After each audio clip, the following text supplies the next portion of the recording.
Oh, baby, baby, baby, baby, baby. It is Friday. Happy Friday. I don't know about you, but I'm a little bit tired because I keep staying up way too late watching the international. Oh, life is good. Pull myself up out of bed, pound some coffee to be able to then stream some incredibly satisfying video gaming. Today, we are doing yet another sponsored stream for Marvel Snap, which is a game that I've been kind of watching a lot of, playing a little bit of when I'm not staying up till 2 in the morning watching TI. And I know many of you are talking like crazy in my chat about your decks, your builds, how many hours of yours have disappeared into this game. And I want your builds. I want your sense of what to be making. Now, obviously, I still have kind of a fresh account. I've played, maybe 10 hours worth, maybe a little less, maybe like 8 hours worth. And there's 150 cards, and I have about 35 unlocked. And so if you have any suggestions for me based upon what is still existing in my collection, we want to hear them. This one first is from Kronos. We're going to go ahead and rock out Kronos' list.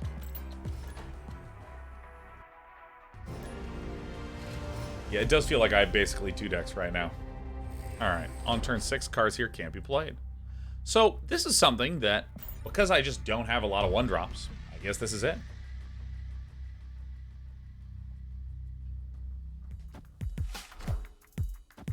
What does Mantis do? Unreal. If your opponent played a card here this turn, draw a card from their deck. Huh. Wow. Turns 3, 4, and 5, no cards can be played here. So this, replace this location with a random new one. Or I can put Medusa in the middle and just wait on Scarlet Witch. Which is, like, very disruptive. My opponent is trying to play something good here. Alright. After turn 4, destroy all cards controlled by the player losing here. Alright, well, I mean, it's Mr. Fantastic time. Oh, this is turns 3, 4, 5. Oh, I'm so dumb. Alright, so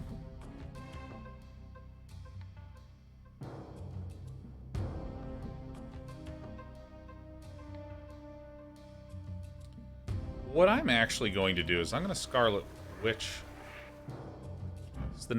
Move the next card. You play one location to the left after it reveals. Alright, so I'm going to put Scarlet Witch over here. Put Iron Fist over here. Assemble. What does Captain America do? The other cards, this location have +1 power. Cards here are -2 power. Oh, that's actually so good.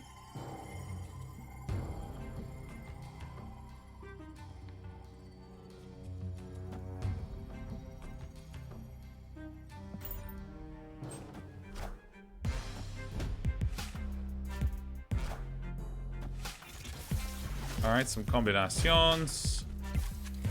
Mr. Fantastic gets moved over. Wait, what just happened? Why did this not get moved? Why did that not get moved? Why did that not get moved? It's only this turn? Well, today I learned.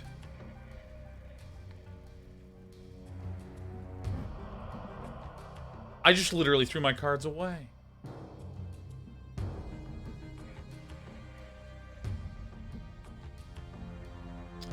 Oh, no cards can be added here. Oh. Fuck.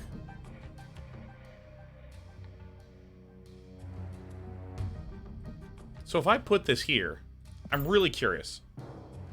Does this shift over to the other side? Wow.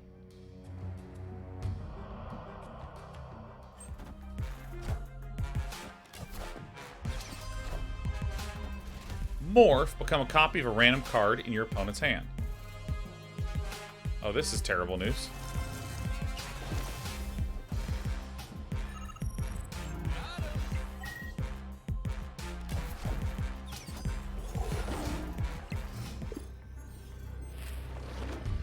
We are losing.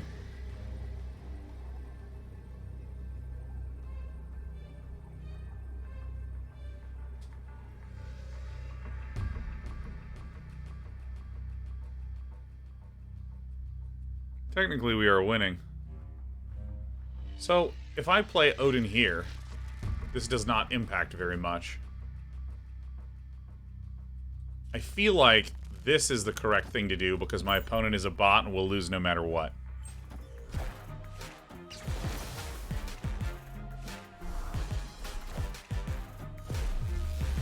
There we go. Yeah, I think it was just Odin. Victory. Easily outplayed. Botted out. Mr. Fantastic, are you upgradable? Can I afford you? We're busto on feathers. So my missions. Excellent. So we need to play some 2-cost cards, we need to draw cards, we need to win matches, we need to play 5-cost cards, we need to play 1-cost cards. Alright, cool. So if I just keep smashing this, we'll be fine. Well, I feel like 95% of my games have been bots. Again, I'm not really that broken up about that. I'm not really that broken up about that. Because the fact of the matter is, like, I think that for the first chunk of time, after turn 3, shuffle your hand into your deck. I think this is fine. I'm just going to, like, pump up power on Attilan. Yeah, I think learning against bots is really fun because you get to, or is actually really good because you get to have fun. Dude, look at this. Snapping it. I should actually probably, if it is computer AIs, okay, so first of all, I genuinely think that the correct thing to do from a game design perspective is to make players play against bots for a while so then they try to find the fun. They experience the fun. It is fun to barely win. It is fun to make a play, to make a judgment, and to be rewarded for that. And if you don't know what the reward is,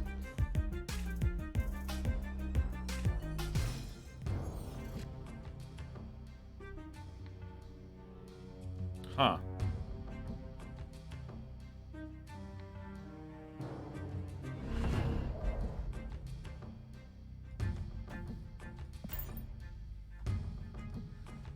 Yeah, I think it's really, really good to show someone where the fun is. Because imagine there's a coin flip. If I play here, I win. If I play there, and they also play there, then I lose. You know, that's really, really, really hard to try to think through.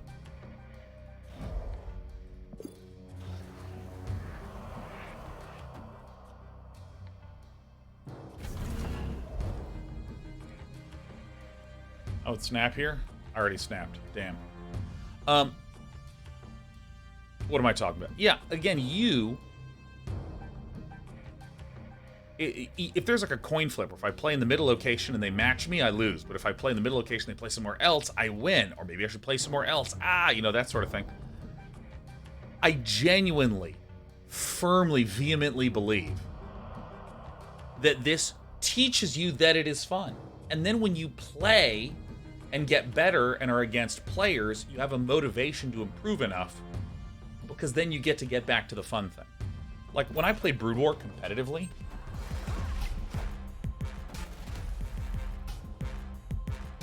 why would you play that there?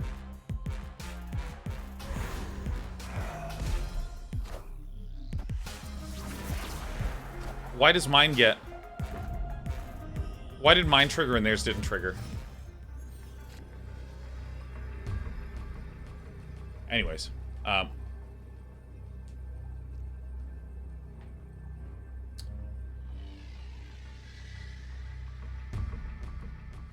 Scarlet Witch has priority.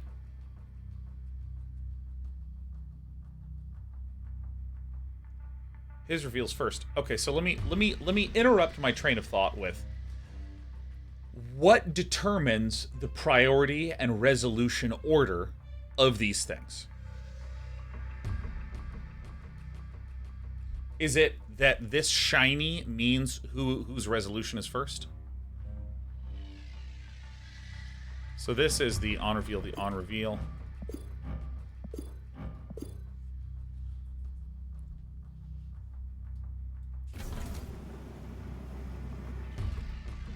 We're probably going to win here, huh? I'm just going to put this down here. Whoever is winning goes first. They'll have a glow around their name, then cards revealed in the order they're played. Nice. So my Odin is revealed first, because I'm currently winning. Got it.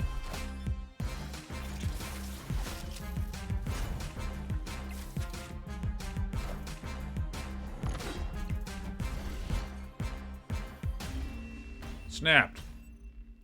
Nice. Great bit of intel. From chat. Give me my stuff. You can upgrade. No, you can't. Okay.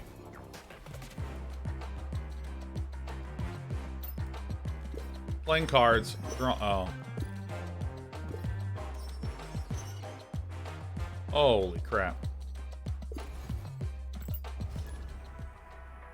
Now you can upgrade. Yeah, I'll play a little bit more.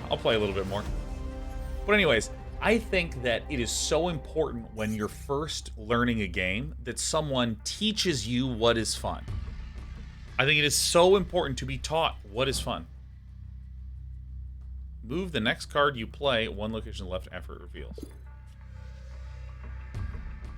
Oh, it's the next card you play. So if I play this...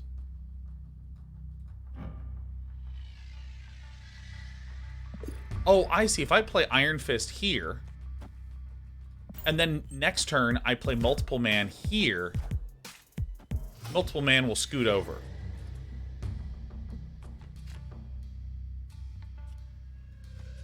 So if I do like this, this is the next card I play, so now it'll move one to the left, no matter what position. I thought it had to be in the same slot as Iron Fist. Okay, yep, I just misunderstood the card. Great.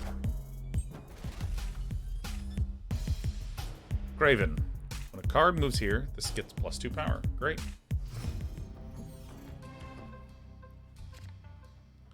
Cards cost 1 less.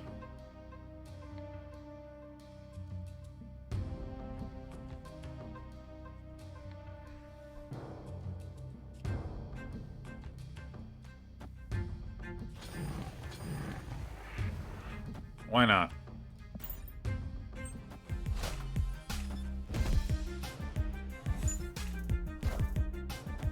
Mr. Fantastic. Spider-Man. If a card moved last turn, this costs 1.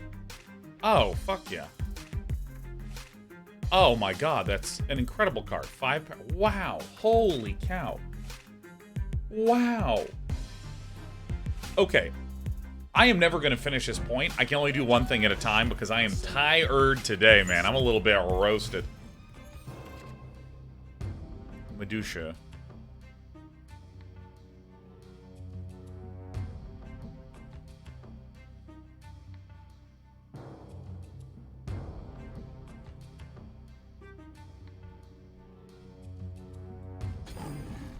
I guess I'm just gonna play the White Tiger.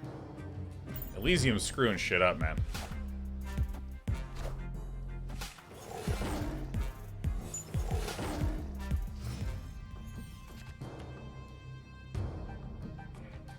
Right.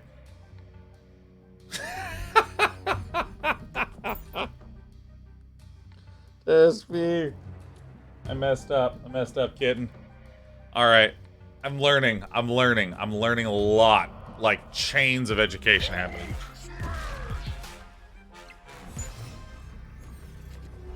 Yeah, it...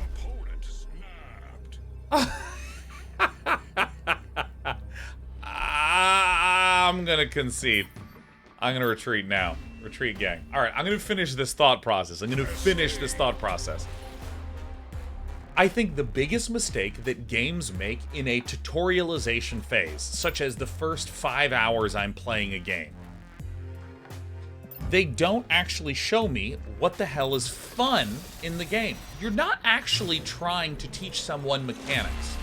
Remember, a game is supposed to be fun, it's supposed to be entertaining or satisfying in some way, so you need to teach the player not how to do the mechanics and then hope they figure out the fun. No, you need to teach them the fun.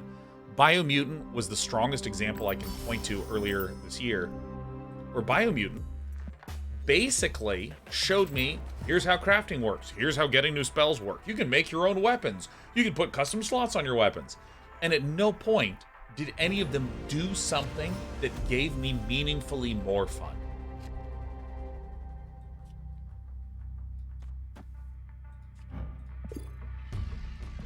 Nothing showed me the fun.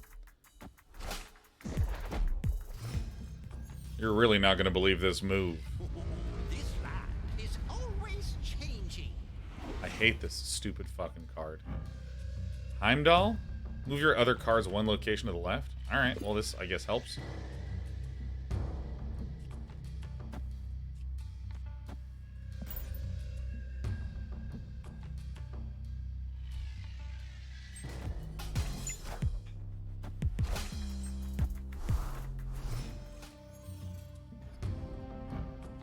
Move your other cards one location.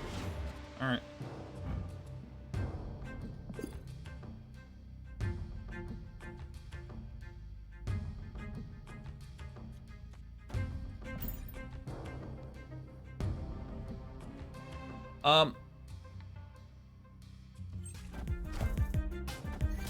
Wait, I still had one energy left over? Was this turn 4?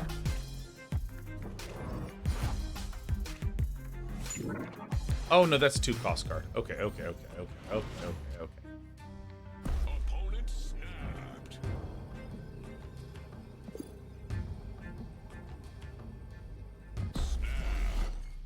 Counter snapping.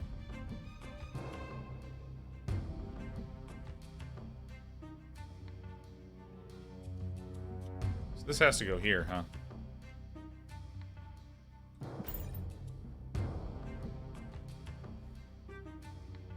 Excuse me.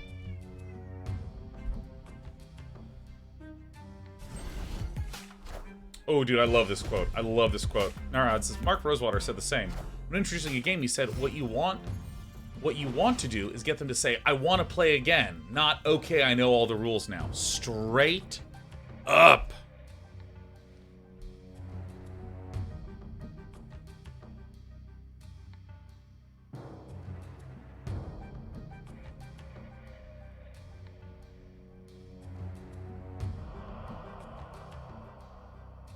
I don't know what the best play is, but I'm going to play Professor X here because it's fun.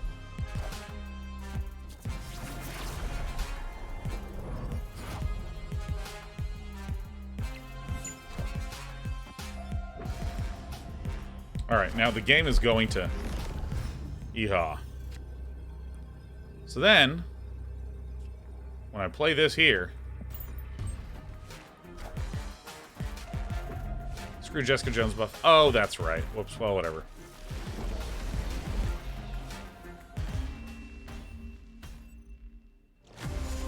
What happened?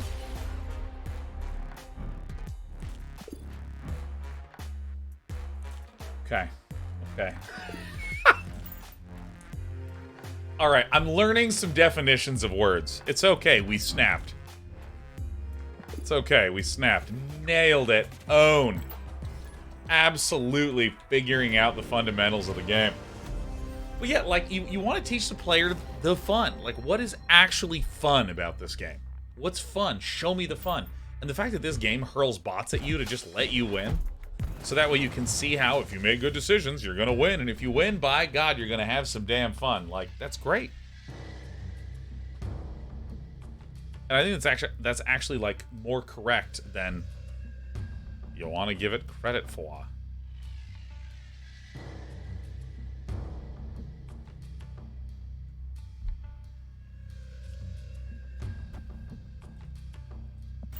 Snap. Learning moment for all of us. Yeah.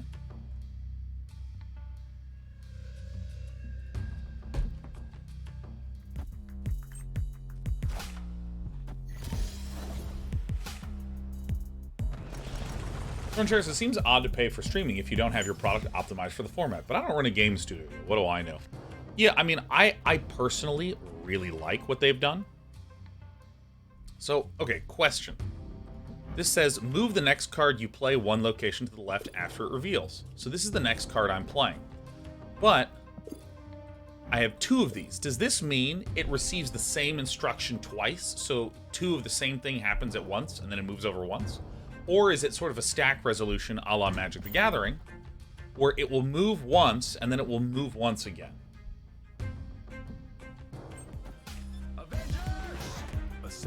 So let's find this out. So it'll move. This one shoves it.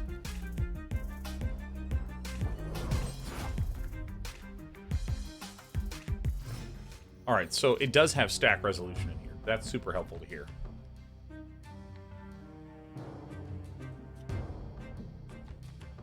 I'm just going to do a relatively straightforward way to play. Just White Tiger, Odin here.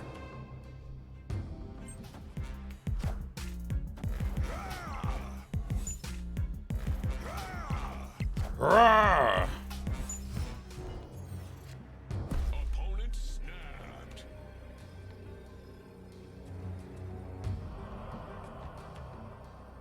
I think that the benefit that we get from Sinister locationing twice is just so insane that it's fine to miss out on this. I'm snapping as well. And then I should Odin here. This adds a random copy to another location. Dude, my opponent is just throwing so hard. I love these AIs, man. This is great.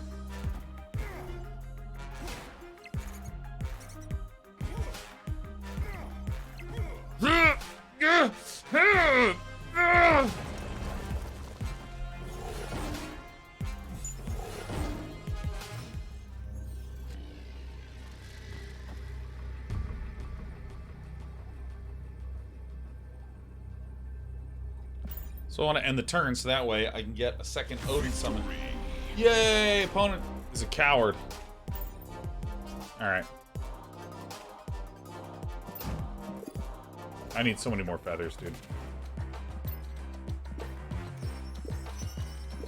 Need the hards. Create a new deck? Damn. Alright, guess what? Guess what? I have things to get. Marble cards. Ironheart. New avatar. Alright. Hey, hey, Kronos. What are we changing here?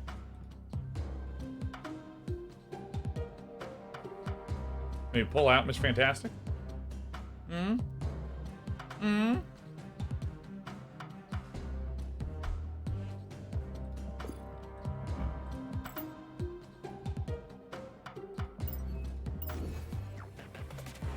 What else am I missing? Do I need to click here to get this? Okay. Glad they have notifications. What am I doing wrong here? Give me ants.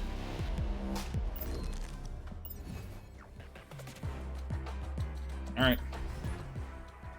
Oh, yeah. Throne guy. I was like answering a question, but my brain is melting. Throne chair, excuse me. Yeah, like, well, I like what this... the way that Second Dinner approached it, where they have this game working on like all mobile devices and they have a PC client, and when it came to saying, hey, do you want to stream the game? They said, do whatever is most convenient for you. I play games on PC straight up. Oops, I didn't take a photograph of this.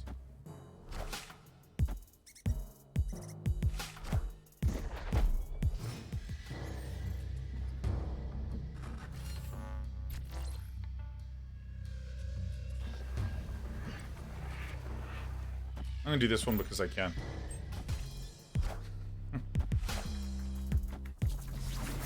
Hey, Simply Cabbage. Welcome to the crew.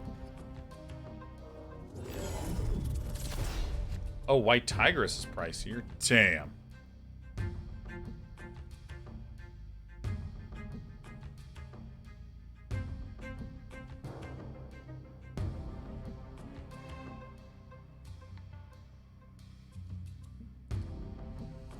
I'm getting out of here. I don't like this at all. I'm done. I'm out. I'm out. I'm not doing this. Are you kidding me? Jesus. Yeah.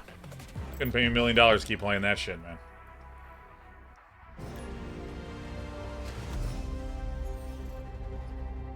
Classic Sinatra has been playing a ton of fighting games lately, and often your only options are play online or training mode, and I wish more of them had more options to let you have fun. Getting your butt kicked occasionally gets old. Dude, right? Oh my god. Yeah, I mean, like, this is one of the things I actually liked quite a bit about the really old Dreamcast Soul Calibur 1.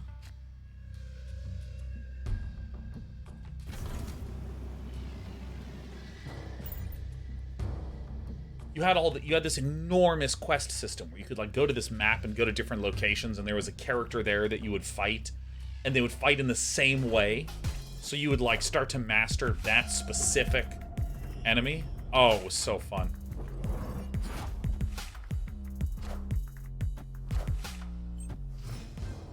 Mantis and a Pantis.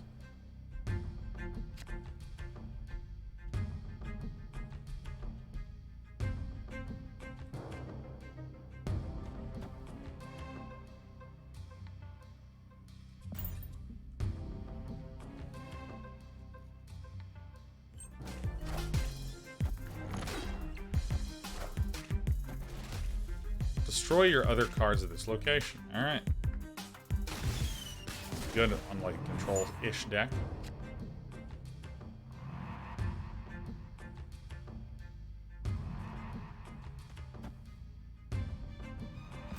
So this is actually good. I'm going to white Tigress on the left location next.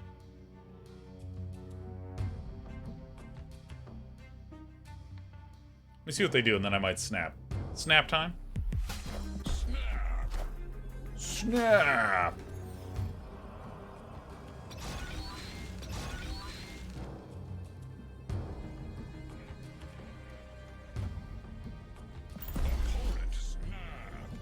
Opponent snapped.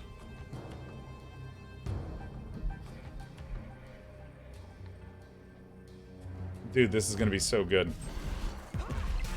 So ours both increase. If your opponent played a card here this turn, +5 power. Yep, you got it. 12, and then just go over here. Oh my god, yes! Ah! Alright. Art says, without being rude, may I ask how long the sponsored segment is for? Typically, sponsored segments are generally 2 or 3 hours. I only accept sponsorships from games that I have interest in playing, so often I go for like 5 or 6. What do I want to do here? I want to double my 1 to 2. Oh, this moves. Oh, whoops. My opponent retreated. All right. Victory. Weren't the bars previously yellow? Yeah, we actually have a brownish overlay. We have a grayish overlay. And we also have the bright yellow overlay. But we went with the gray.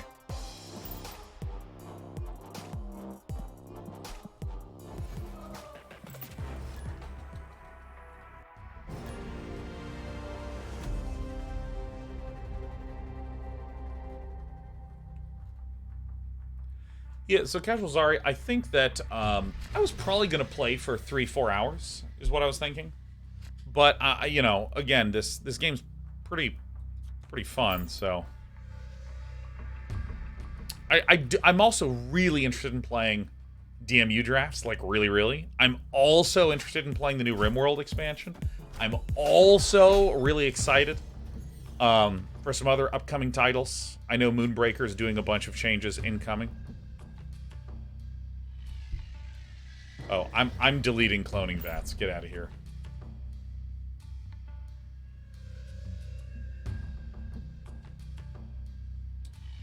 And there's 2 other things I'm forgetting.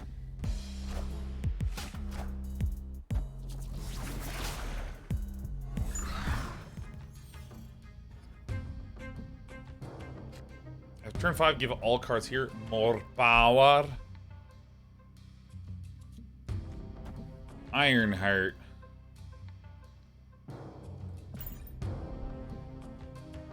Kazar says it's 11 p.m. here. So I wonder if I should commit to the stream or considered saving the sleep schedule somewhat, hence asking. I might just go to bed. Because I gotta be honest with you, I think going to sleep is, like, highly underrated.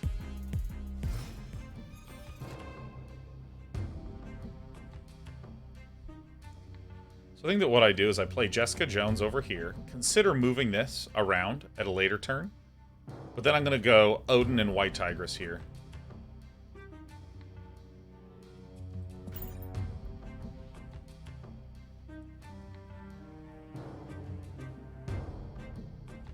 As he also said, have I been playing this at all off stream?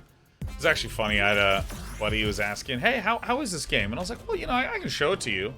And I can just kind of show you the mechanics, and then we just, like, played for an hour. Just, like, open up a Discord stream, and all of a sudden the day disappeared.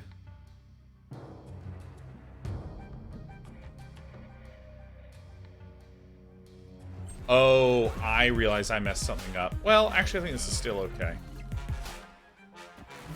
I should have Ironhearted in the same spot that I White Tigress, because then I could Odin. All systems go. Oh, I should have moved this over there. Alright, well, what can you do? Sucks to suck.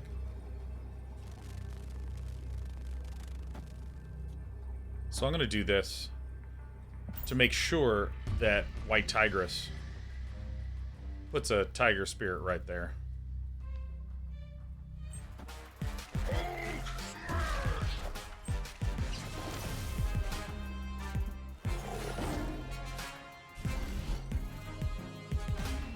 Snap. Victory. All right.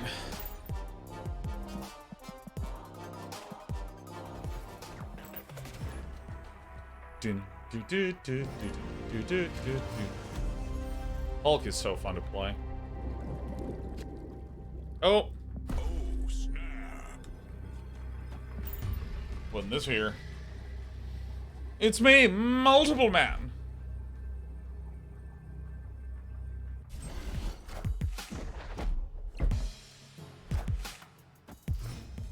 Seven power, feeling powerful. 25% chance to be destroyed. I'm not a coward. I'm not a coward. Mr. Jamila. Guess what? I am confident.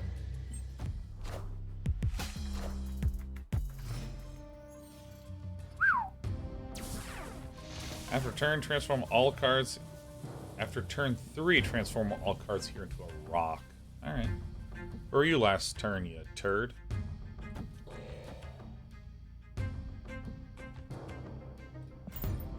My opponent's definitely going to play some shit here. Because this is an AI. Oh, get out of here. Fuck. What are the odds?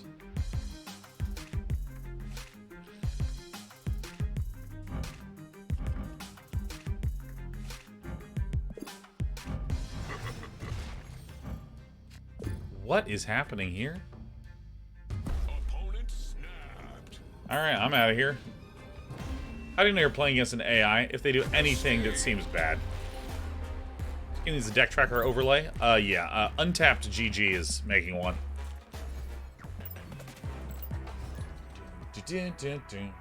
Wait. I realize I need to do this.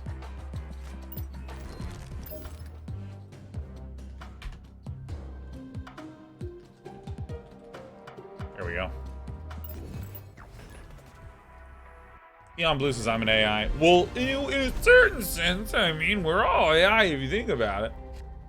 Start a turn, 6, swap hands. All right.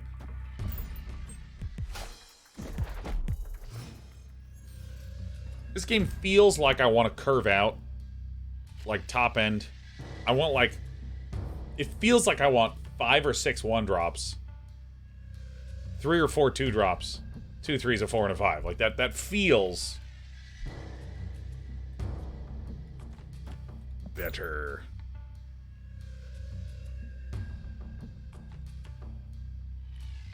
No way! Woo! Jeff Hoogland, what up, dude? Oh my god, Jeff. Oh, yes.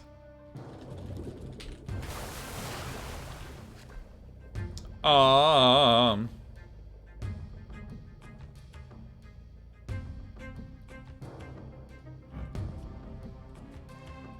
just gonna maximize power here. Jeff Hoogland, what a delight to have had you raid us yet again. I am still just continuing my grind. That's all I'm doing right now. I'm just grinding man, who grinds and grinds as fast as he can. Still trying to grind at my account. Strong guy, if your hand is empty, +6 power. Oh, yeah.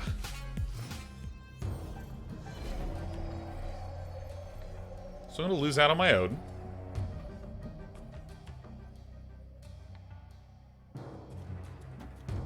Maybe I should get an Odin back, you know? Maybe I should get an Odin back. The game music sounds distorted at time. Yeah, that is an internet receipt issue.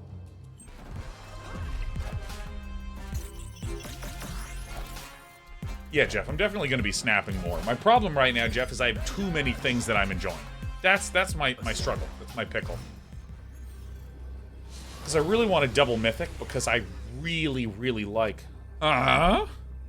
What's this guy? Double your other ongoing effects at this location.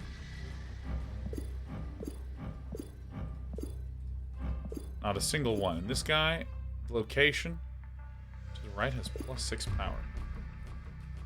Alright, I'm doing this.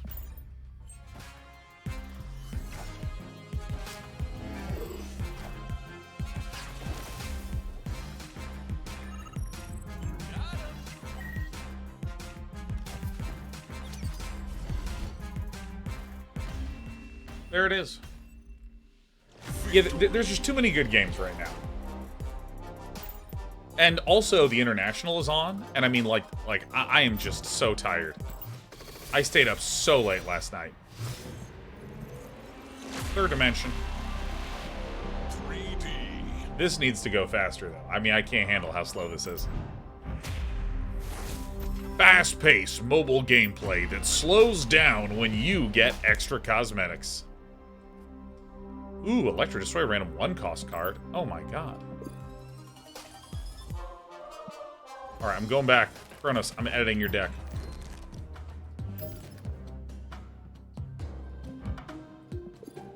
Remove from deck and putting an Electro. Seems good.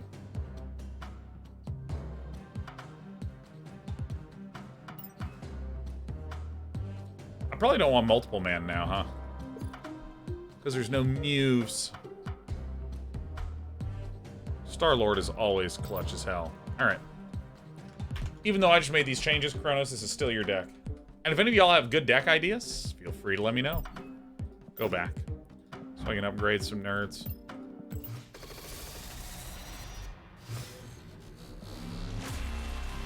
Frame break.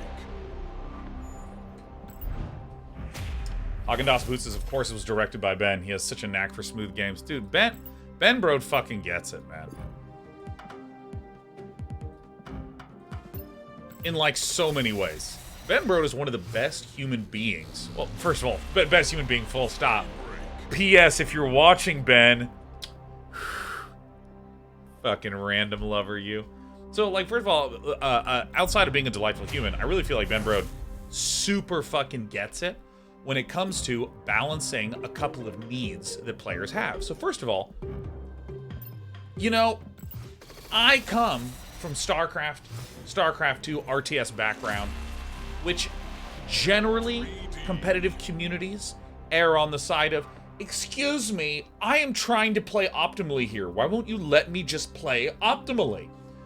I mean, StarCraft 2, for instance, went through this trajectory where it got increasingly homogenized in terms of the map design to make sure that on any map, it was always a one-on-one map, and that way you could always do the same opening in the same matchup every single time with slight small variations. Right, and so I do think that StarCraft 2 is a little too... Destroy your other cards at this location? Sure. I do think that StarCraft 2 has gone a little too far in that direction.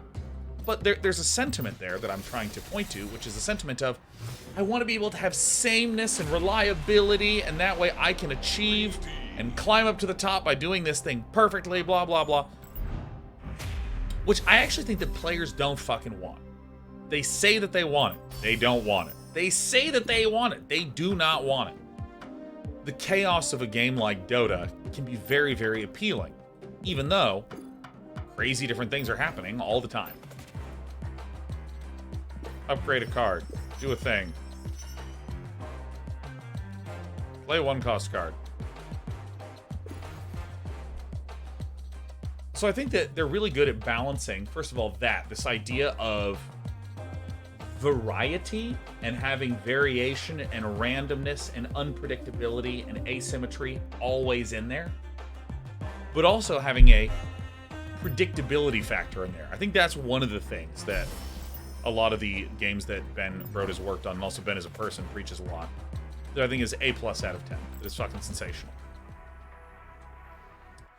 I also think there's a really good balance between deepening and enriching the game, but not forgetting that, and this is important, humans play games.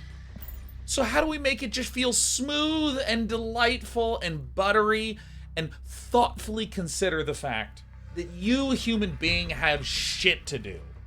You know? I mean, come on.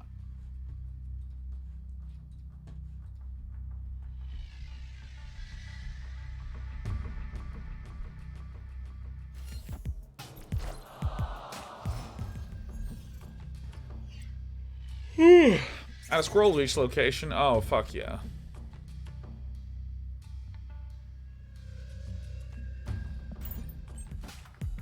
Yeah, like, so like, here's an example of that balance. In this game,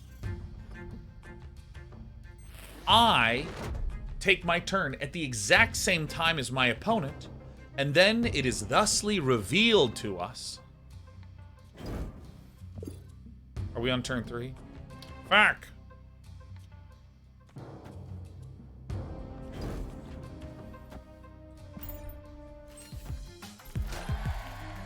Alright, we both got him. We both play at the same time, and then it is revealed to us. You know what this means? The multiplayer networking is way fucking simpler. It's way fucking simpler.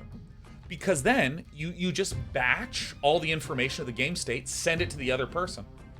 It doesn't matter quite what the latency of delay is, because you just feel, oh, wow, my opponent's taking a long time. It doesn't feel like there's lag.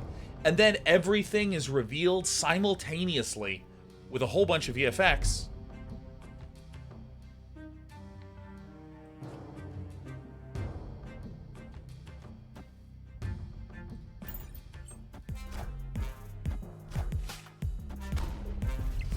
I mean, like the fact that this was done in this smooth-ass, thoughtful-ass fashion is incredible.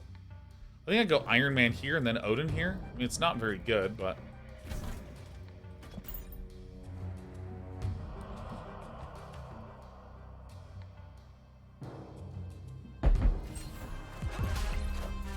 And, you know, there's an argument to be made for...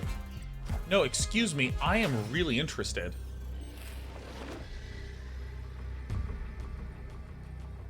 Oh, I've been owned, huh?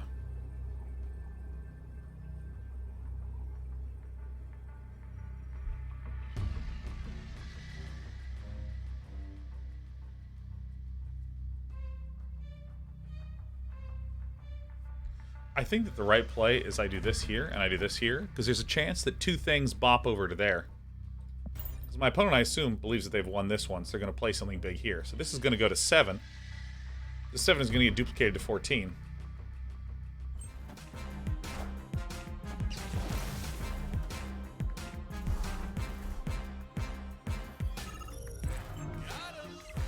This is at 20. So we just like crush through here, and if I get 2 on the left, oh, and of course I do. Great. Oh, and the squirrel one.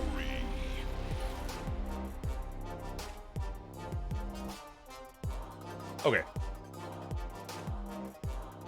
Yeah, like, so I can imagine someone saying, excuse me, I'm a Magic player, and if I can see what you're doing, I can choose and respond to that. It feels bad, air quotes, feels bad, if I make a decision, it turns out I just flipped a coin and had to choose to play here or choose to play there. I know, I want to see where you play and then respond, right? There is a sensation, if you're all revealing at the same time, of sometimes you feel like there's a loss of control, there's a coin flip, there's more traditional game theory instead of decision making. Armor. But I think that this is a great example of balancing. You have 6 rounds. Imagine if this game were 3 rounds. it would feel a lot like, well, this is fucking bullshit, you know? Stupid shit just happened here, and then there you go. I'm not going to play Electra yet. We have a turn 6 play, a turn 4 play. We have no clear turn 2 play. Or, excuse me, clear turn 3 play. What? Okay.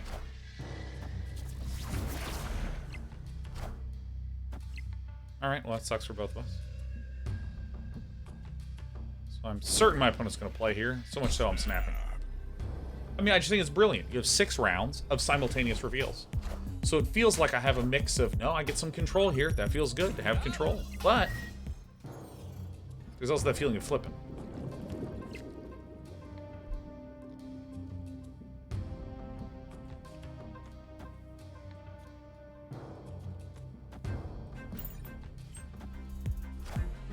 The Punisher. Sliced.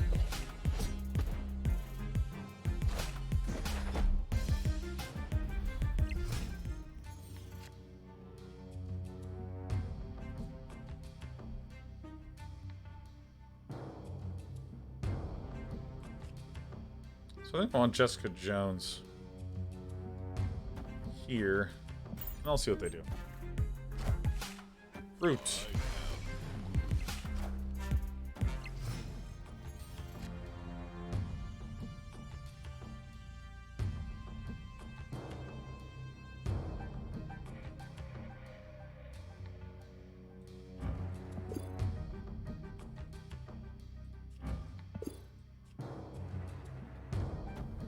This is what I actually want to do instead of Iron Manning. Rawr.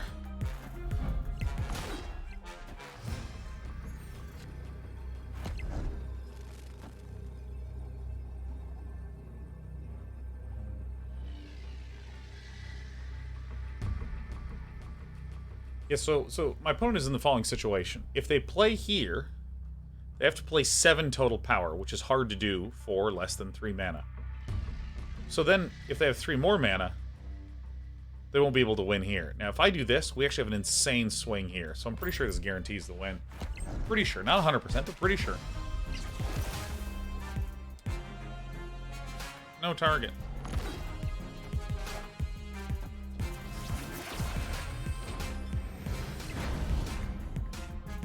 Yeah. Because it appears like we're going to tie in. Victory. Gankers is just watching a YouTube video on this, and now I'm here. Please welcome back to some trap trumpets, baby.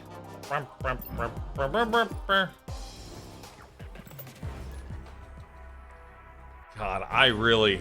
These circles are big today. No dice.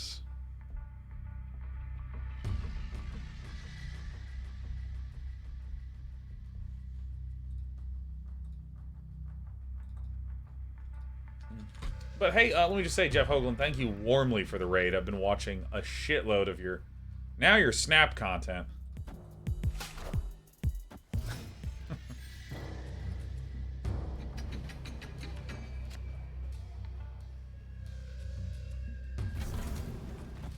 Alright. Medusa.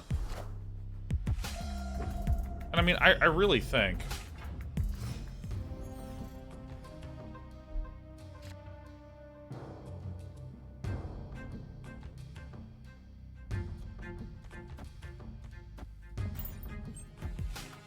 I think this is a nice play. Because now I'm going to get the central bonus from Medusa. I'm going to pick off one of them from Hala. So now I only have to play 1 more card there.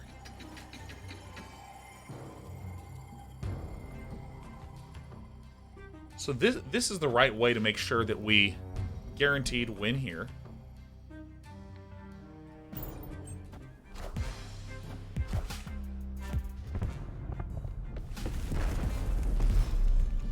Okay, bye-bye. After turn 5, put a card here from each player's hand. So, I think the play right now is actually to play this and this here. Because now, the probability of Iron Man coming down is higher. If Wolfsbane comes down, I want to have the ability for this to be a 5 at each location. Snap. snapping the crap out of this shit. Oh, I snap here, no question. Oh, no questions asked. I'm snapping. Oh yeah, I'd snap all day. I forgot about this. Snippity bippity, snappity wappity. Oh shit, it reveals like that. Of course. White tigress.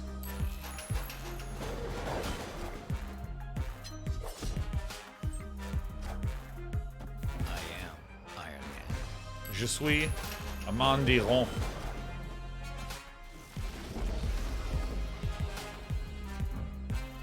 Jesus Christ.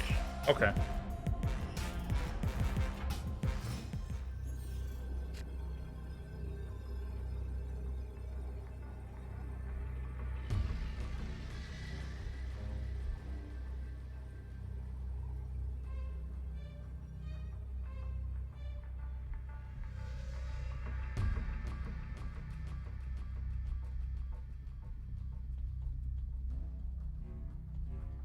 So I think that, like, if I play this here, this gives me 14 additional power here. Opponent snapped. Jesus.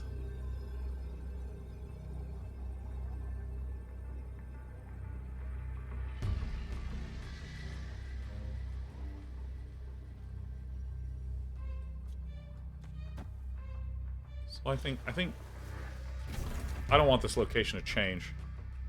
Yeah, I think this is right.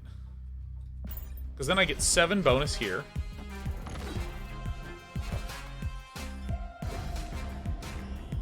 It's very hard for them to get.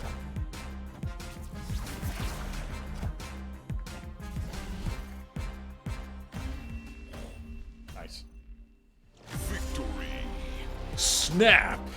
Earning boxes. Snapped. All I ever do is turn 1 snap. All day. Give me your cubes.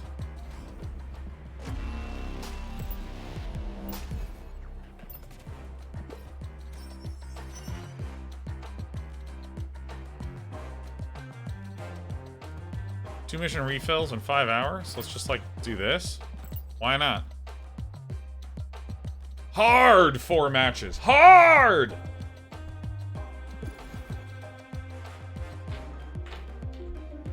Alright, Chronos, thanks for the gaming. I gotta turn down the AC. I gotta get water. I should have done this between matches.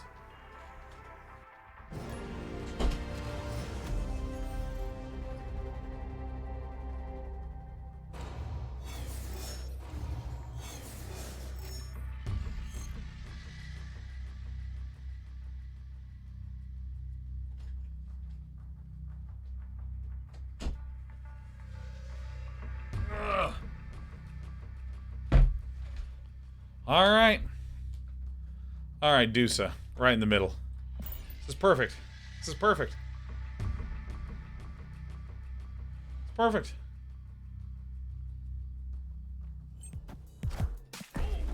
I'm snapping. Carnage. Destroy your other cards here. +2 power for each destroyed. Nice! Snap. This is good on that squirrel deck garbage, huh?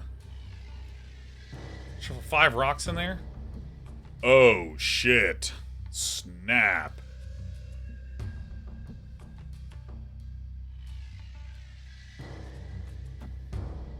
This thing fucking costs 1? Damn it.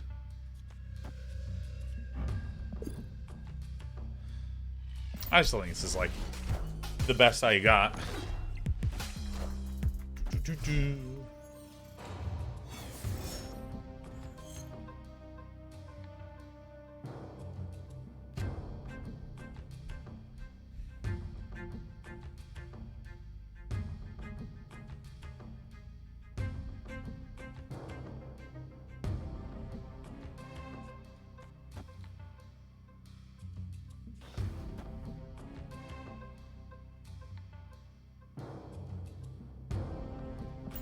I'm gonna do like this.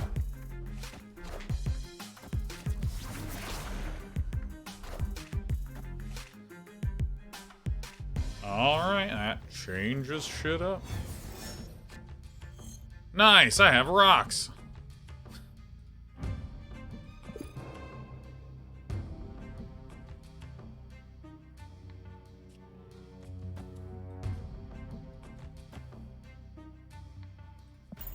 Just doing this shit. Oh, he's Grant. Happy Friday to you, and thanks for the 5 nifty gifties, baby. How you doing, He's Grant? My opponent's gonna play a 1-cost card to be kind. No.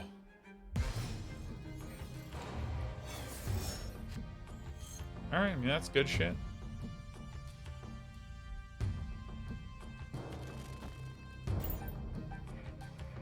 Happy Friday, happy Friday, happy Friday.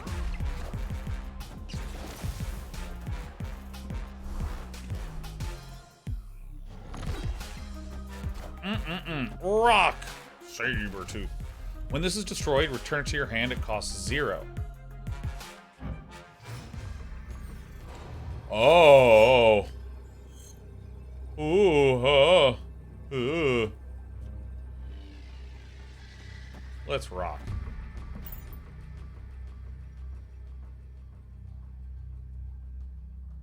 Space Grid says, ain't you scared about deck variety without any barriers to make just good stuff deck? Space Grid, I'd love for you to dig into that a little bit, because I feel like that is a strong claim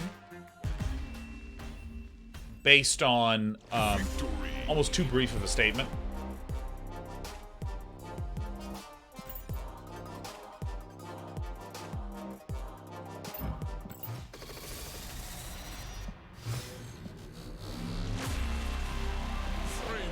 Uncommon, nice.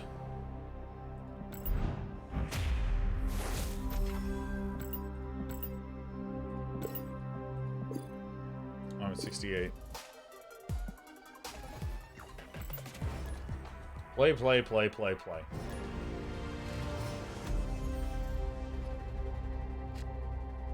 Cards with the highest power here get +3 power. Alright. I'll wait a little bit.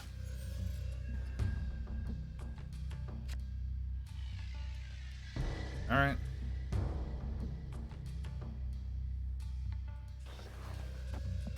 Why not?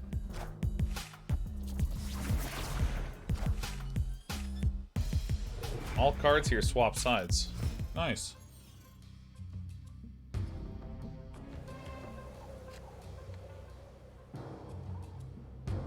Okay. Yes, I feel like I need more 1-drops to properly run Ironheart.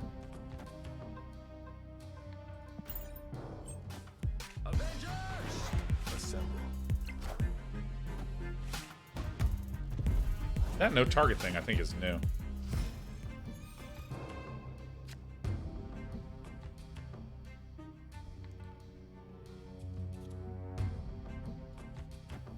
I don't want to play anything over here yet. Alright, so I can blow that guy up, but...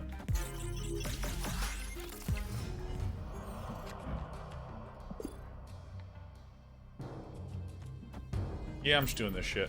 Don't care. Don't care. Jotunheim. Angel. Is this another 1 mana? What? I feel like this game just literally wants this to happen. I'm snapping. I'm snapping.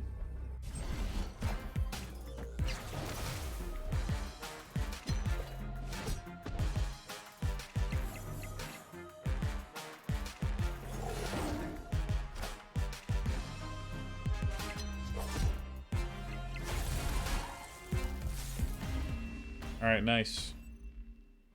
Nice, nice, nice. Big victory for me. Day 9.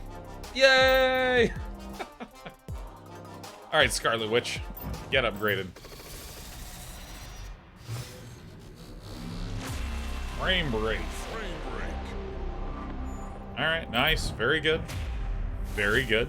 We're gonna continue to go upward. I want the, well, collection level 69.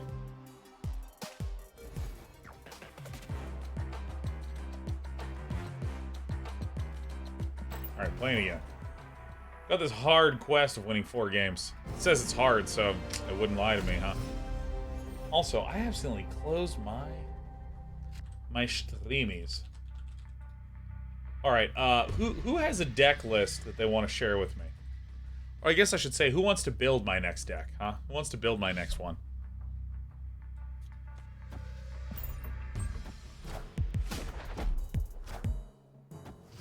Elclodge? You got it, Elclodge. You've been commenting quite a bit.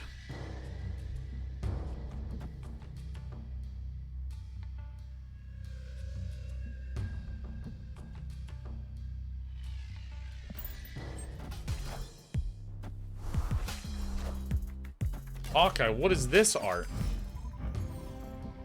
Holy shit.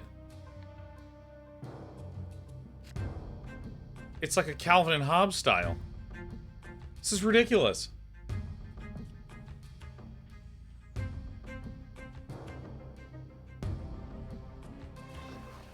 So I'm actually going to do this here. Because my opponent is Hawkeye, which means they clearly want to do this. Clearly want to be adding more here. So I want to lower the power here. Avengers! Assemble.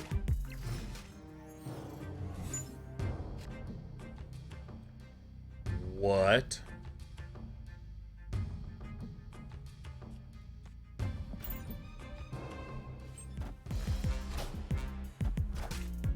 Carnage. Oh, he's snacking on everybody. Damn, Carnage and that fucker are awesome. Okay, so I'm going to do this, this, and then this. We're just gonna see what happens. Oh. Ugh. Because then she will slide over to here. So my opponent's clogged here, so we're winning here. Got him. She's 19 now. 18, whatever.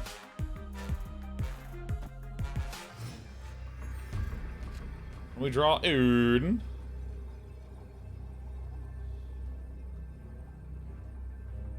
So that'd be 6, so it's 9 versus 8.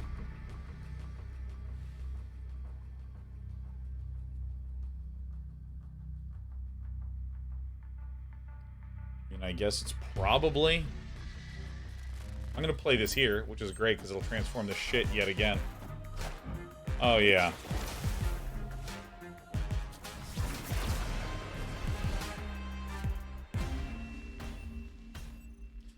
Dude, I genuinely think that the idea of snapping and retreating is a stroke of brilliance. That's like the best mechanic I have seen in so long. Because, I mean, it was presented as like, hey, you can do this as a bluff. But, like, I mean, in truth, I don't use that as a bluff. I use it as a, oh, fuck this game.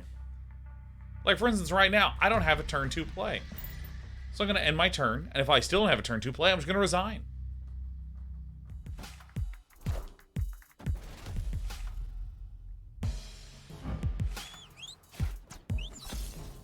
Ow. Overroma. Oh. Let's go, Star-Lord.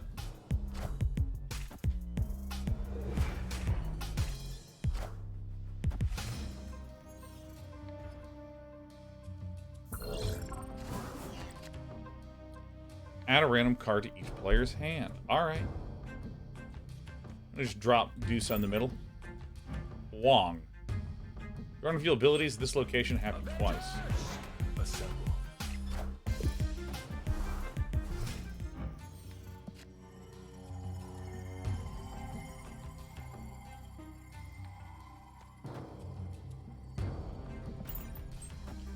Wong Tiger Odin.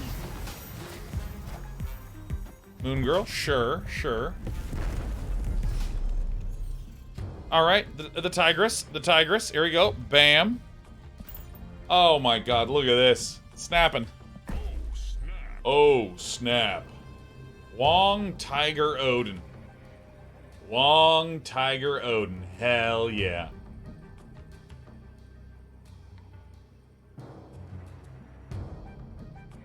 Dude, we're gonna have tigers just...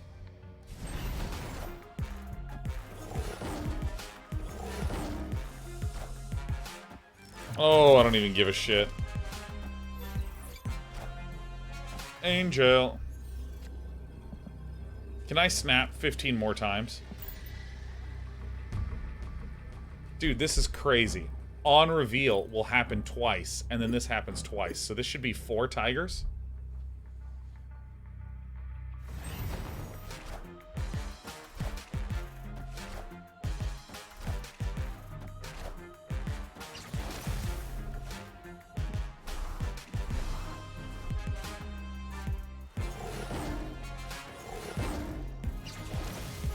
Jesus. Oh my god. Oh. Oh my god. I mean, yes. Oh my god. Fuck yeah. Oh my god. I literally am a superior thinker. Because we randomly got that shit. Yo, dude, how you unlock Wong, man? I'm gonna unlock that guy, like, right away. Like, give me this. Give me that. Give me this. Create a new deck. Win with Odin starting in your deck. Alright. Yo, Elk. Elk Lodge. Elk Lodge, we're gonna make a new deck. Alright, this is Elk Lodge's deck.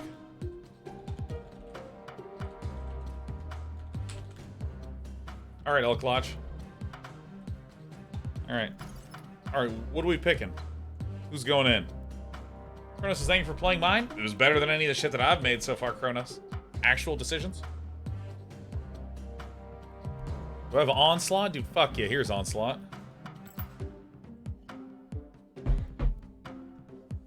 Elk Lodge. Rattle them off, baby. Just start rattling off names of cards. We'll see if we got them.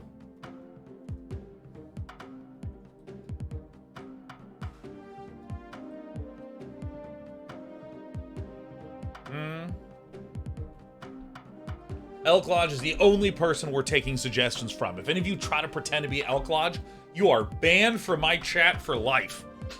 I'm serious. This is not a fun joke. Kill the Queen says he's probably typing. A likely story. Ban yourself, Kill the Queen. Put an Onslaught, Khazar, Captain America, Elektra. Alright, Khazar. Add to deck. Captain America. I don't have Captain America yet. Okay, what else do we got? Elektra, Ant-Man. Elektra. Oh, we have different Ant-Mans? Sure. Elektra. Ant-Man. Hawkeye. Nightcrawler. Mr. Fantastic, Yondu. Do I have Yondu?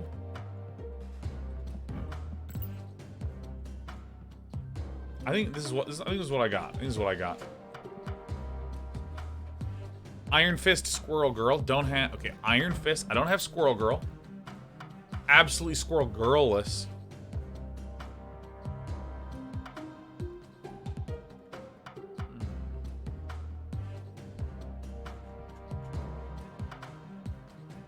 Uatu maybe?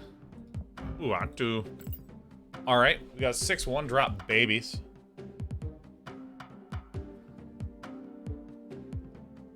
Alright, what else are we thinking? Do you want some ongoing gamers? Here's my ongoingers.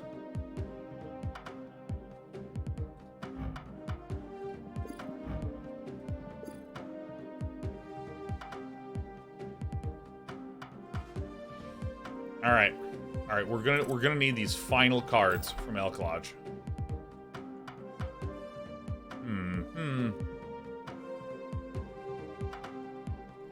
Do I want any 2-drops? Put in Quicksilver. Add Wolfsbane. Of course, we're gonna need a Wolfsbane. That seems good. Because this will get bigger based upon how many nerds are there. Maybe an Ironheart. What does Onslaught do? Onslaught says double your other ongoing effects at this location.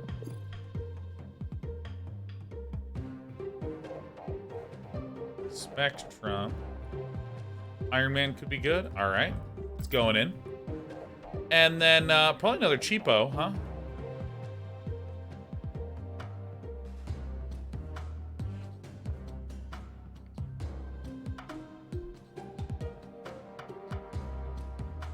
What are we thinking? God, dude, the art on each card and the individualized card names are so good. I mean, that's just brilliant. How about a good 2-drop? Who's the best 2-drop you ever did see? I mean, I'm just going to go with Star-Lord. Star-Lord's fine. Well, actually, man, I could multiple man this. Scarlet Witch for some control. Yeah, I think it seems good. All right, this is Elk Lodge's deck. Where are you yelling at me? But I can't afford... Oh, I can afford it. I'm so sick. Animated. Animated. Ugh. I like that little breath at the end. Animated. Ugh. Like the guy in the studio and the voice recording. Ugh. Oh. You. Ugh. Hey, actually, strong guy. Huh? Cheap list. Run a strong guy. Huh? Huh? Probably need a cheaper list. Even yet. Alright. Alright. Let's go to MS Paint.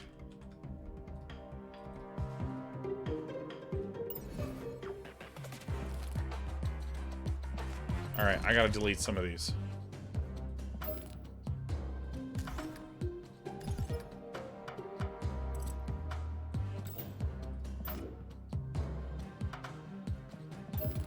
How do you delete decks?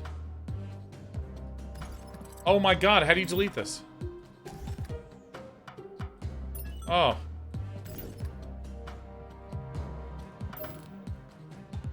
So I click the name to delete. That's weird. Alright. I have no attachment to these lists. Hello? Do it. Swole Bears list? Not good enough.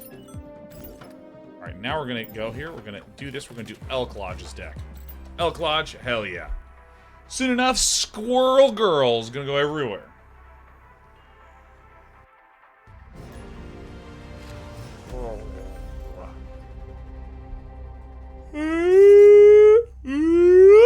Alright, nice.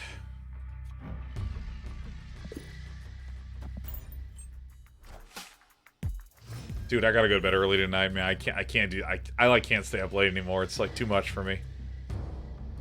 After turn 5, move all cards here to other locations. Ah, yes, very good. Alright, give me that squirrel. Gobbled up. Ant-Man.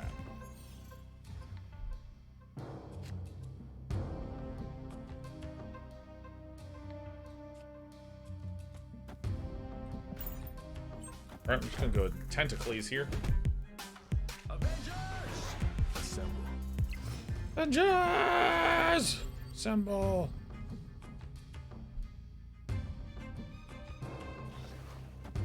Kinda want to Scarlet Witch this shit. And that could be fun.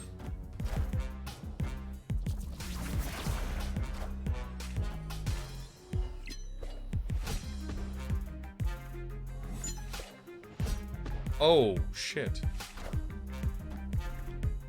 Armani.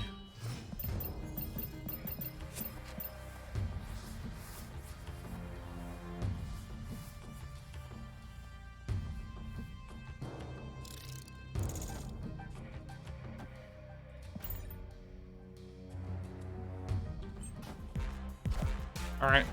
Thanks, Actine.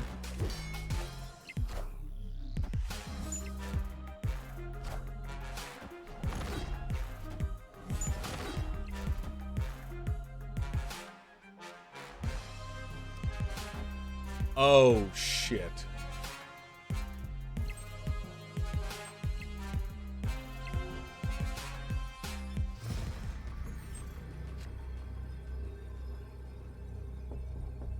Should have thought about that. Fuck.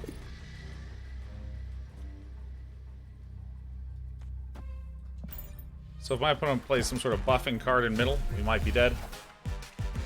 Alright, my opponent fucking sucks! Let's go! Well, this entire game was quite clumsy.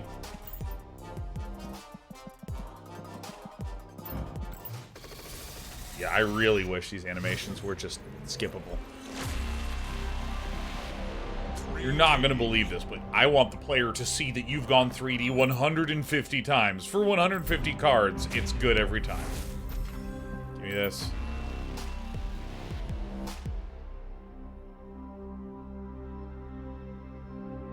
Oh, fuck yeah.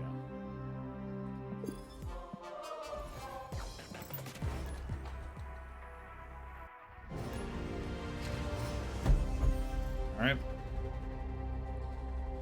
Oh my god, cards here? So much more power? Hell yeah. Thinking of placing ants there soon. Thoughts?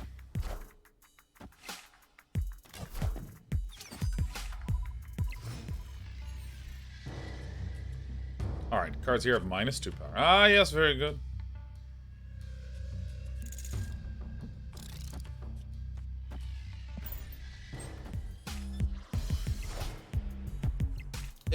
Yeah, Iron Man on the left would be good. Oh, fuck! Oh my god, I'm not afraid. I'm snapping, baby.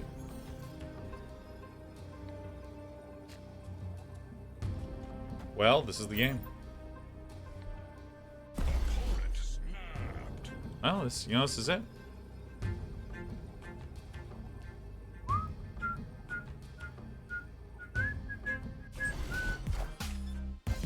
Opponent snapped. Send your tentacles to every direction.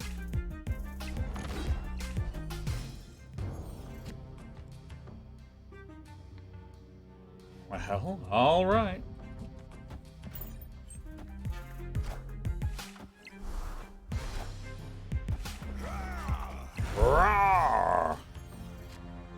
All right, so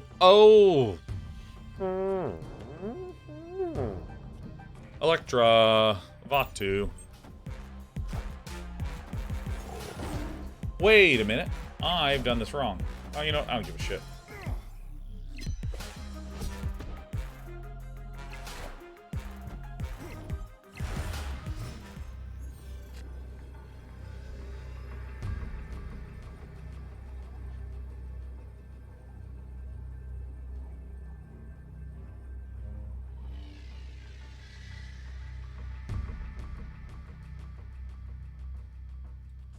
I think I have to do this. I worry that my opponent will just win this lane, but, you know, this is what I get. Like, if my opponent just plays Hulk on the right, we just die. So, I mean, what can you do? I'm willing to lose 4 boxes. I don't know what it is. I don't give a shit about these boxes. These cosmic cubes, I don't care. I do not fucking care at all. But if I win 8, I care.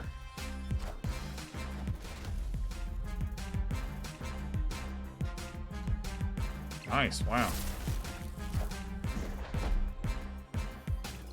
Man, villain is just terrible at this fucking game for sure. I am Iron Man. Casual 54. Losing, who cares? Winning? Oh yeah. Victory. Alright. Keep doing this. I feel like I just need a few more slick little synergies there. Iron Man does feel very good. See, like, I'm starting to see more cards that actually have interesting interaction. And, you know, like, if you download Magic the Gathering Arena and you start playing it, they do the same thing. Like, you begin with such simple cards. Like, here is a 7-mana 8/8, you know? Just like, oh yeah, it just does this one thing.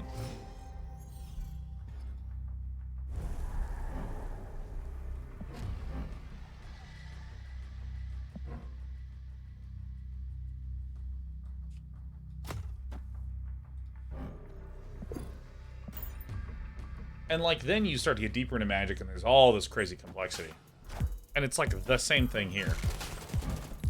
Oh, I'm nuking this turd.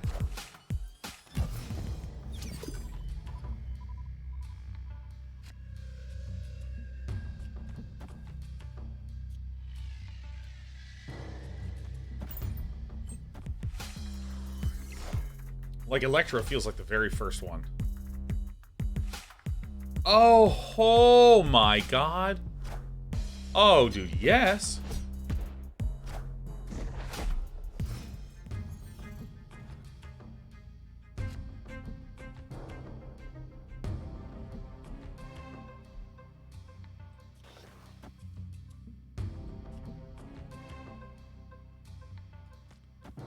Distribute this power a little bit.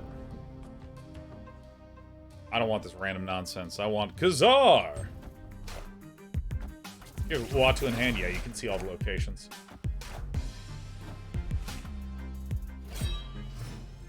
So Jet should have 2 cards left, 3. I am confident.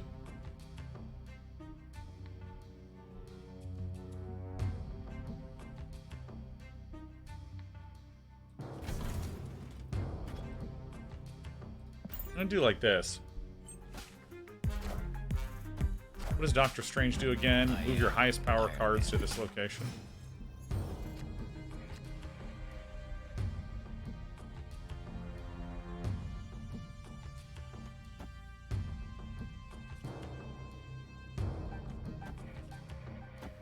I'm gonna do like this. Maybe I should have waited a turn, but I think this is still... Yeah, I should have waited a turn. Cosmo. On reveal, abilities won't happen at this location.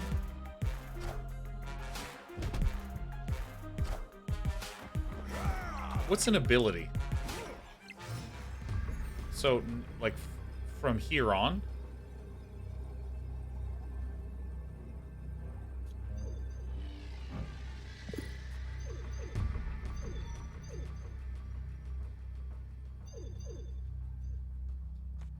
Alright, so we fucking lost. Alright, villain's terrible. Thanks, Jet. Computer AI. Victory.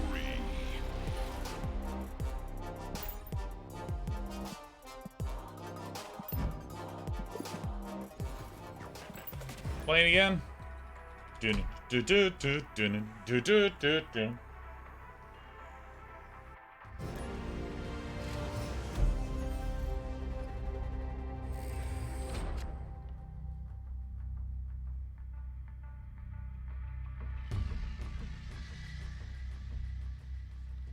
Cards can't be played here. Sure.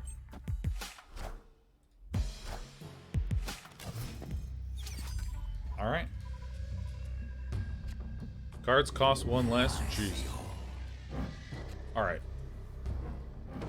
First to fill this draws 6 costs. Card at cost 0. Okay.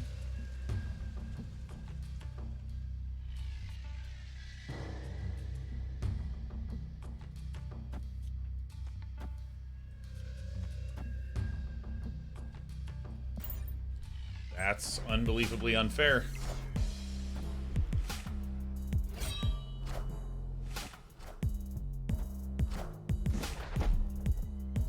So my opponent discarded.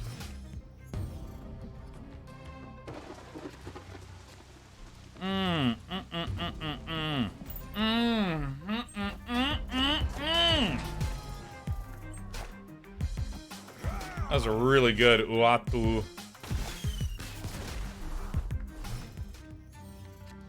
Alright, what does this one do?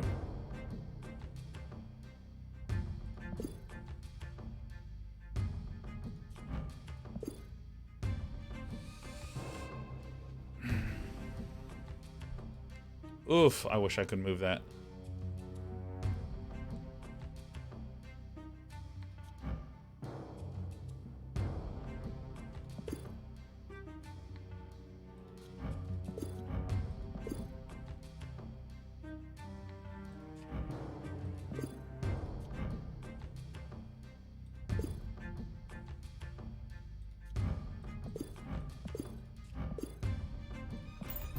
I'm just ending this.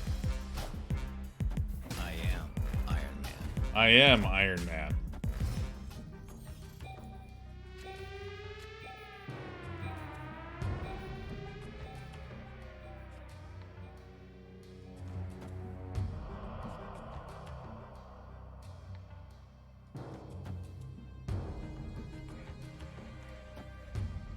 So this gets revealed, and then... So this just scoots it over? I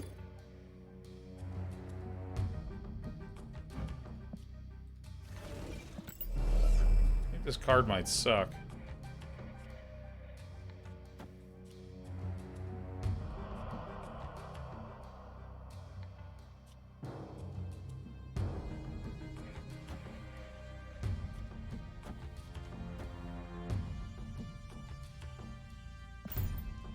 Because, like... Yeah, I mean, this thing kind of sucks.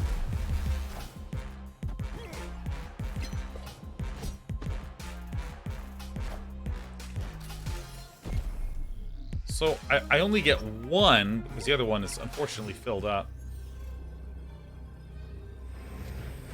Opponent snapped.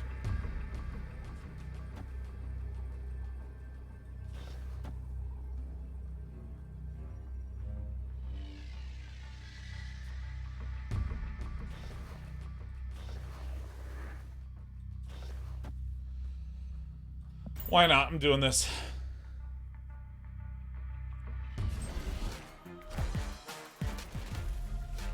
Your other cards have +1 power. That's pretty good.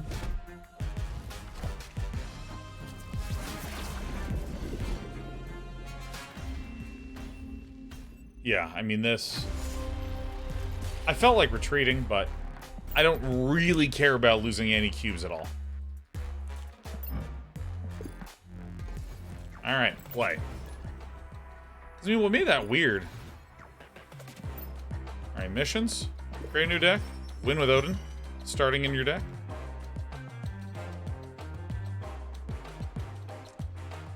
So here's the thing. Dude, Elklotch, I gotta go back to Kronos' deck because it has an Odin in it. And I need to win 2 games. And then I'll be right back to yours, Elklotch.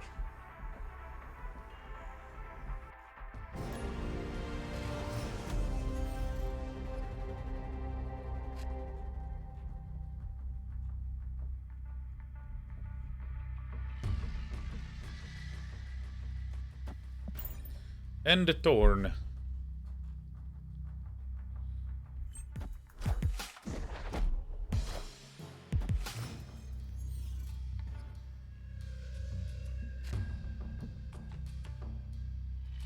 Alright. So... cards here are not revealed until the game ends.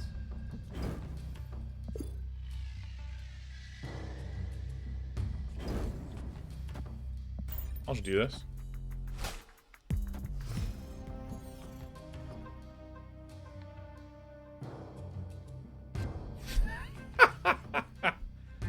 All right. Very good.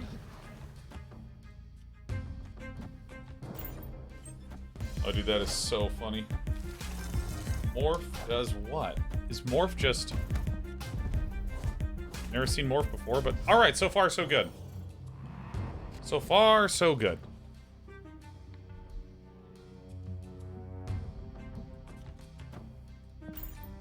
This feels pretty good.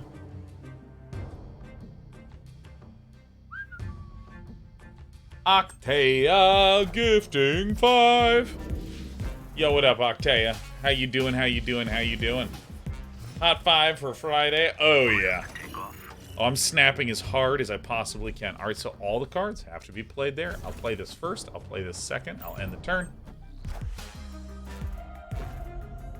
Literally, my opponent is getting owned so hard. It's so funny. Like, not owned as in I'm owning them. They're just receiving RNG ownedness.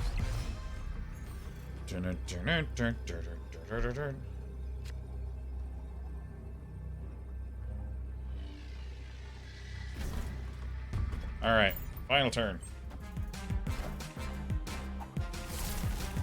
Alright, we guaranteed win.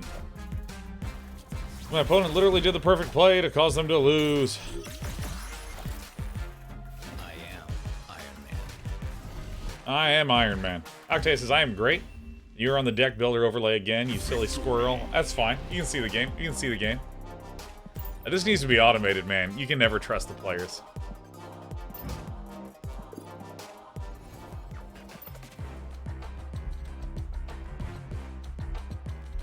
Alright, so I can get... Did I get these already? No? Alright.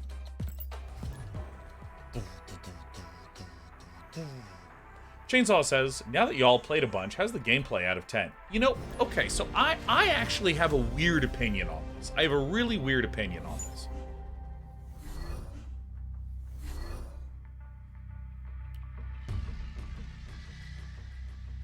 There's a certain category of game that I can't evaluate the gameplay of until I've played it for 100 hours minimum. All right, I'm just going to hopefully... No, I'm just going to pass. It's fine.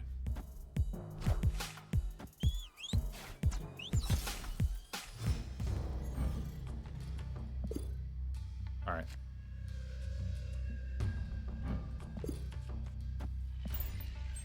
Yeah, like... So, for instance, I'm going to answer that question with some MS Paint after that. Can everyone spam the MS Paint symbol when I get close to the end of this game?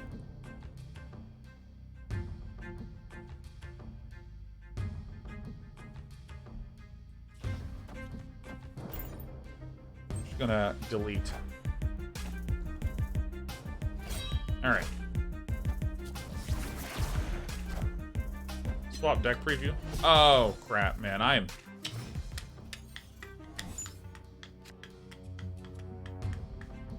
Space Grid, let me VIP you so that way I can actually communicate with you in a cleaner way.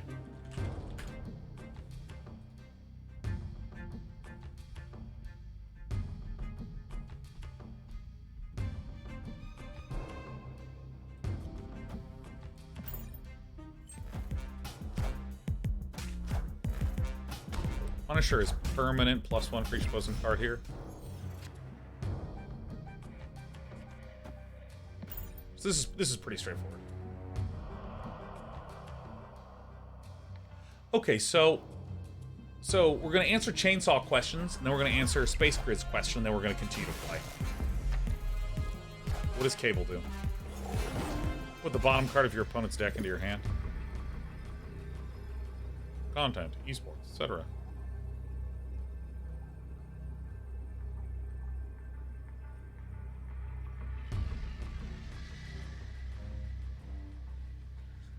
So, we need to win just one of these locations.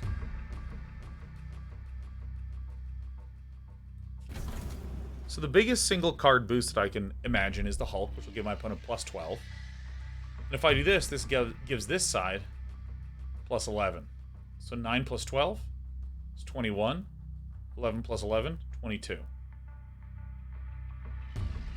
So this guarantees we win this one by a lot.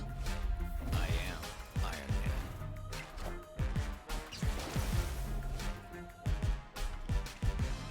Man. Root.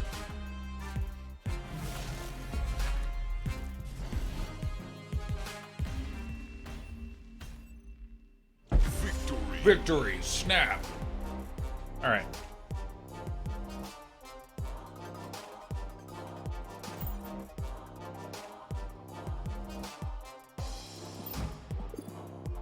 Okay. Alright, question. How would I evaluate the gameplay of Marvel Snap? Well, there's this thing that I find. Which is that, okay, so here's your timeline. So, I'm going to draw it like this. Here's time going to the right. So here's 0 hours, and then let's say here's 20. This is not drawn to scale. This is like 100. This is like 500. Semi. Wait, no, I'll just put it here. So this is a semi-exponential scale. All right. So like, I feel like if, you know, I really got to mute this music. This music just like, after listening to it for like 10 hours, I just need some breaks, you know? So I feel like there's different needs for players during different times. So, you know, let's call this the beginner phase. Let's actually just label it in blue. Here's the beginner, here's the intermediate, and here's advanced. I might even do something like call this advanced over here, and then yeah, let's call this advanced. Let's call this intermediate. Something like this. So, when I feel like a player first starts off, if they're a beginner, they don't know any of the advanced strategy. They have no clue about the interesting, cool decisions you can make to outsmart somebody. They don't understand the significance of synergies. These are the kind of stuff that you get for someone that's played like hundreds of hours. So if I'm talking about something like, I first in this game saw a card that was a 3-cost, 6-power card. And it said discard a card from your hand when you play this. Okay? Now, with a limited amount of knowledge, because I'm down here, with a limited amount of knowledge, I might go, oh, so this card seems kind of like a gamble. Because what if you discard a really good card, but you could discard a really bad card, and then it's almost like you get kind of powered up. And the experience of this sort of discard thing is very And then as I'm starting to learn more about cards like Apocalypse, I might be like, ooh, this is... With Apocalypse, if you discard Apocalypse, it returns to your hand and gets stronger. So suddenly I see a synergy, which then can extend into like a full-on, here is my discard deck strategy that I am excited to play because an average curve will have this much power on turn X. But with the discard strategy, I can get that much power times 2 by turn X. Whoa! And all the way up here is where, in this advanced strategy range, I'd imagine that you can have seen Swarm decks and feel the unique joy of Swarm decks. You can see the discard decks and feel the unique advantages and gameplay patterns of discard decks. And all of those are only interesting, importantly, all of them are only interesting if you have the context that you would get from this. You need this context. You need this context. Now, let me contrast everything I've just described with something like an Overwatch. In Overwatch, it's a first-person shooter. I, and like almost everyone else, have played lots and lots and lots of first-person shooters where aim, click, hit, this is a pleasing loop. Immediately, 60% of every first-person shooter is known before you have played the game because you know what aiming and shooting looks like. And so this allows you to jumpstart to a deeper level of understanding of the game. So I have played shooters, and so the instant I see Pharah, who's a hero that you can hit a button and shoot up into the air and then shoot rockets from above, I instantly have a good amount of understanding of how that feels because, again, 60% of how a first-person shooter plays is known before you even play the game, and that's the context that I need to appreciate this. I always want to get into good positions as a sniper, so when I see that Widowmaker has a grappling hook that lets her get there, I immediately see the benefit of it. When I see, Junkrat can shoot around walls, I immediately know the benefit of this. Right? It's just, there's these, and again, the benefit is due to the contextual knowledge that all of us have due to first-person shooters. Okay? When it comes to any strategy game, 5 power literally does not mean the same thing in like any strategy game. 5 power is like a concept, and I understand that this is probably like how much damage or impact or influence or something that this has. But that's very different from, here is a sniper rifle. Sniper rifles in Halo versus sniper rifles in Counter-Strike versus sniper rifles in Overwatch. They all have this more or less a sniper rifle plus some tweaks and tunings based on everything. But you know what a sniper rifle is. I don't know what 5 power is in some sort of strategy style game, be it a card game, be it an RTS, be it a turn-based strategy, be it a grand strategy. I have no idea. And so what I feel like winds up happening with a certain category of game, like an Overwatch, is that I can play for about this much time, and I have better visibility into what the sophistication might look like. But when it comes to a card game, or like when I first played Dota, for my first 500 to 1,000 hours, I didn't really know how all the heroes worked.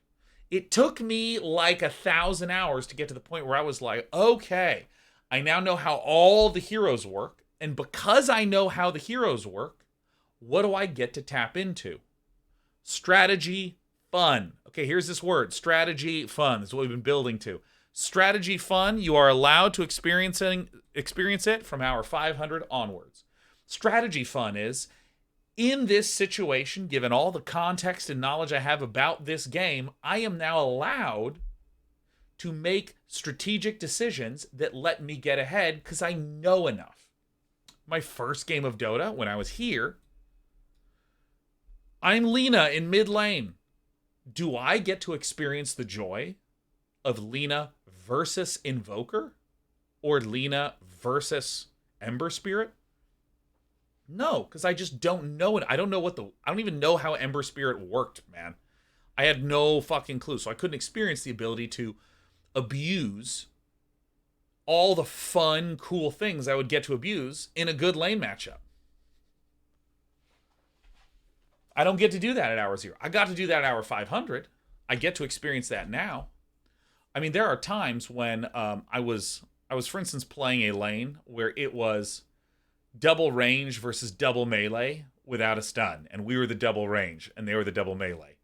And me and my buddy were like, oh, we're gonna shit on this lane. And then we got to like zone them out and deny them experience, pull the wave back, and just fucking harass the crap out of them. It was so good. When you don't know what the abilities of your opponents are, you don't get to tap into this fun. And so when it comes to a game like Dota, what makes Dota fun? I mean, there is a huge amount of fun that happens here and onward. But you know what's happening in these first 100 hours? I'm earning money and buying items and getting bigger. Yay! Right? This is the fun that's so basic that I get satisfaction. Ooh, I cast an ability and did damage. Yay! I think it's wonderful that in Dota, your abilities are so powerful that if you get one good ability cast once, you are fist pumping like crazy. And so, if Chainsaw, you asked me the question, this all emerged from this question that Chainsaw asked, what do I think about the gameplay of Marvel Snap? Well, let's imagine you asked, Sean, what do you think about the gameplay of Dota? Using all the descriptions I've said just now, I would say Dota has a really amazing, fun experience of last hitting, casting abilities, and growing in power. I really like how this feels. And now that I'm at hour 3,500 in Dota, I can tell you the richness and depth of the strategy and being able to outplay people that high level. Not as in like, oh, I'm like the best player, but like it requires a lot of time to be able to tap into that fun. And now I really like that. And of course, I still enjoy this shit. So with a game like Marvel Snap, I feel like what I have experienced thus far is only these context building matches. I've only experienced enough context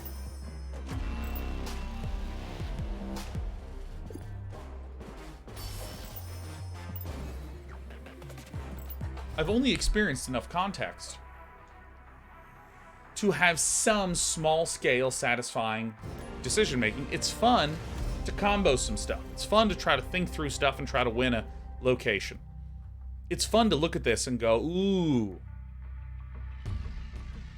maybe I want to not stack things up in the negative zone. Ooh, maybe I want to do and then play Scarlet Witch and delete. I like these kinds of things. I like these kinds of decisions. I think it's very, very fun.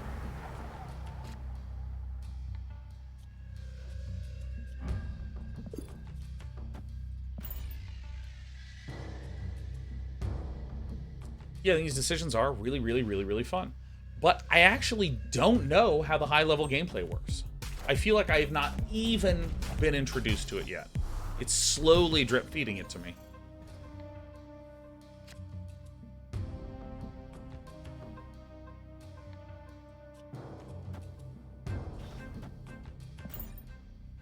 So I don't know. Avengers! Assemble. Ooh. Ooh. And so I would evaluate as this game is doing a marvelous job, and it looks like the first 50 to 100 hour experience is like A+.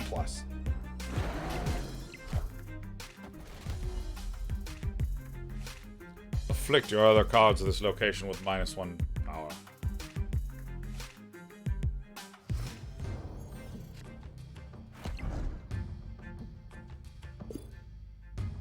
Bailing on this shit, that's for sure.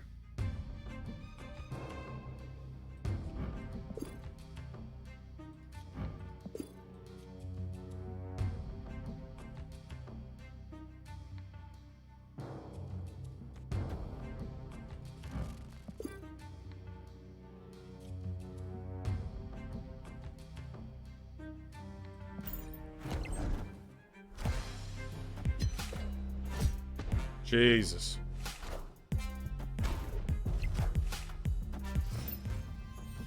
Like, right now, I feel like I have a fun little puzzle that I'm trying to solve.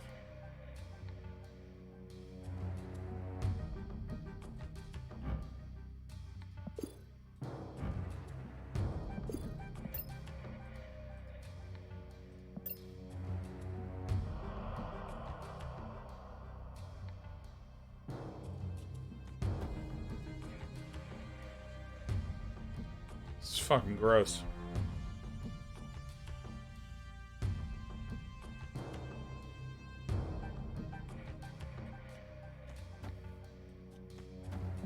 Well, this is about what I can see. Looks like maybe it's not on the win for us for Iron Man. Damn, no target. That's fine.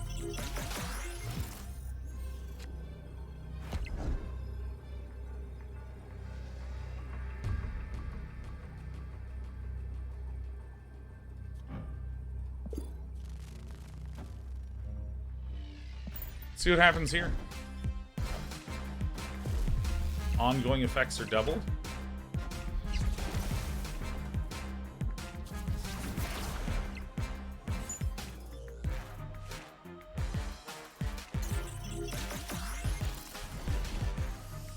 Okay, that's fine.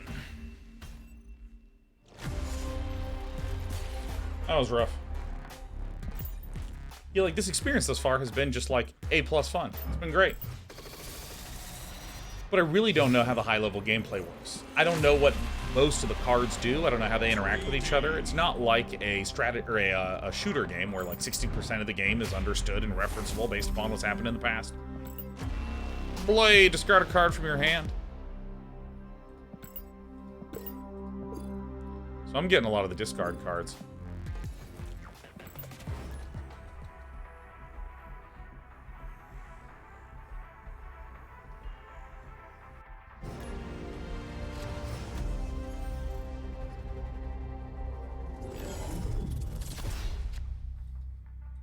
Oh my. Nexus, your power here is granted to other locations as well. Oh, I'm gonna Scarlet Witch that later. That's how we're gonna do this shit.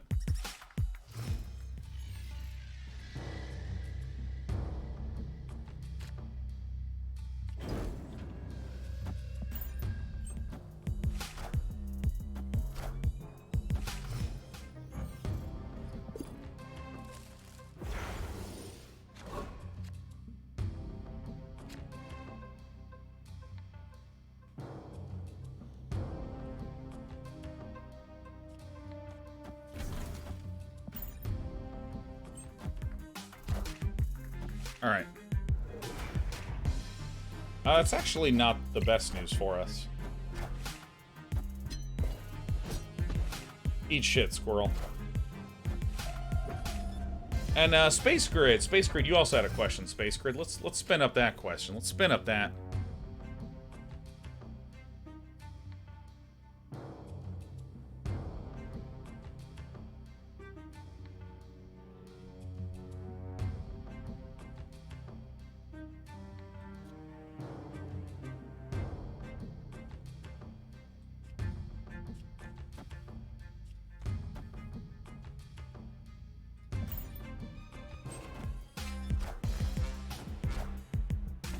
Hulkbuster, oh shit.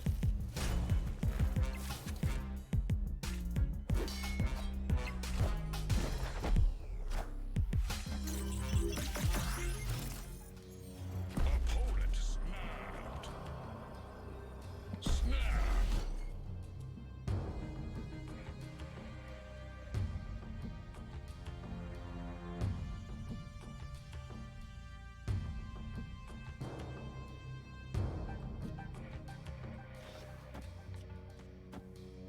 Now I'll Odin here.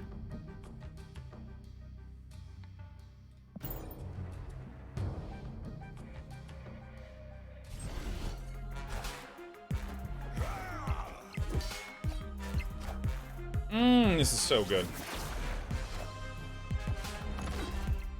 All systems go.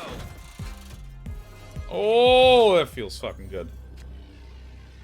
So...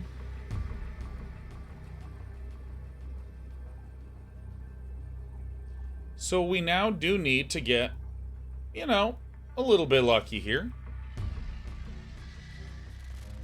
So this is going to trigger this. You have 3 other friendly cards plus 2 power. So we do need it to hit this side.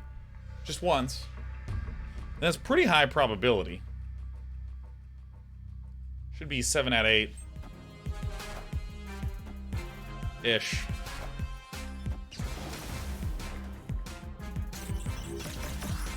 Excellent.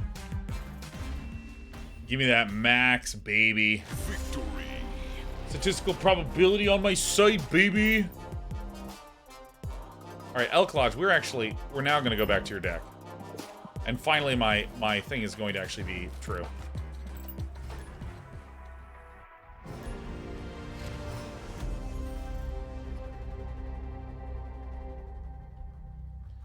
Yeah, so Space Grid, where's Space Grid? So, Space Grid, I see a copy-paste that Zephit put up.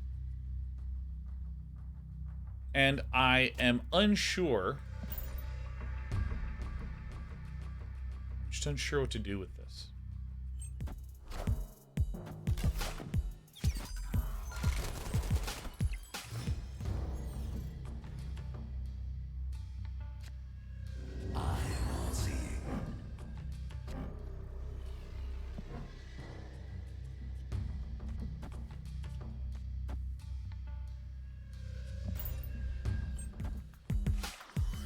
Yeah, where's at space? Yeah, because I want to assume that you've never asked a question. I want to hear it again for the voice time. Oh, that's pretty funny.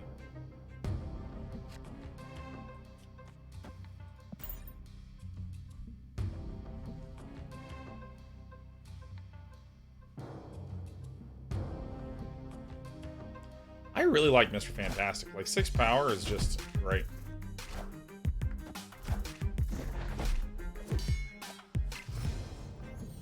Opponent snap. Screw you, I'll always counter snap that garbage. You kidding me, man?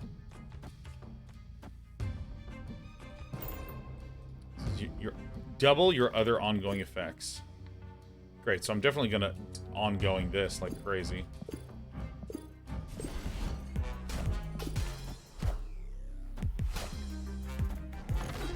This game is gonna give me Iron Man 100%. Ant-Man. Fuck. So I need to do it like this, so that way I can move Nightcrawler away.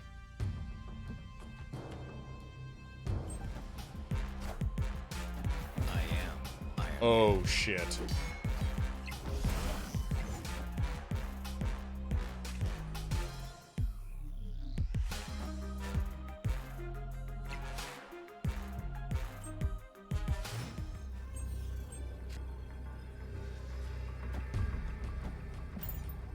So my opponent is almost certainly going to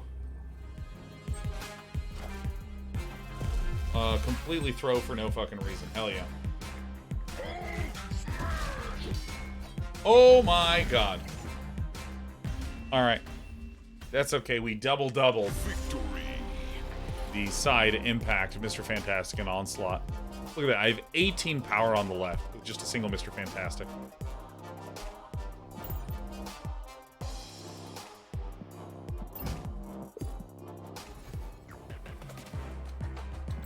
Alright.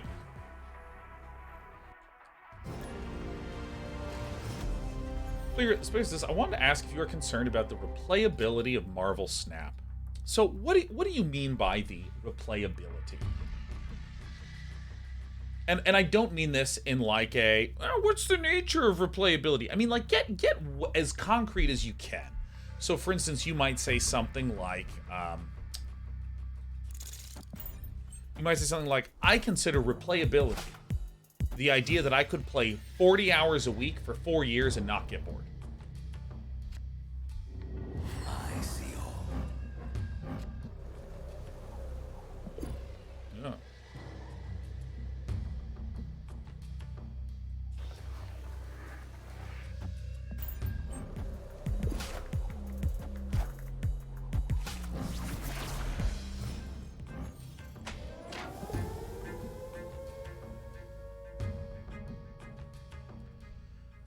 Yeah, or like take Path of Exile. Path of Exile has a very different sense of replayability.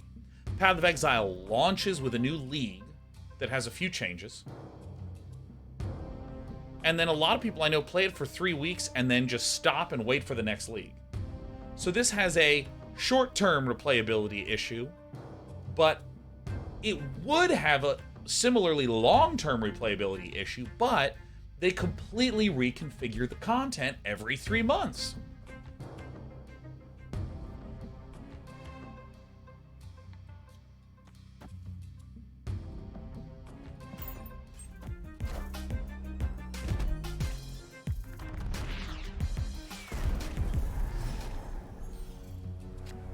Oh, this literally transforms it into ruins.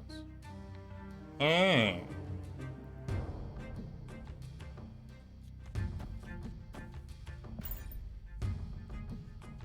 So, you know, then there's like StarCraft, which has no new content that is ever added to it. People are still figuring out new strategies in StarCraft. But then there's the argument of like, well, but it means the same units and the same shit all the time. So like, you know, it's kind of boring. So, when you make this the claim, dude, I really worry about the replayability of this thing.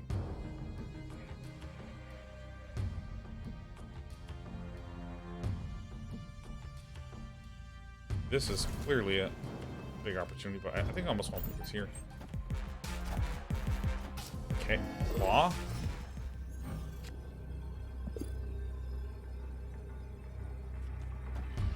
This or some shit.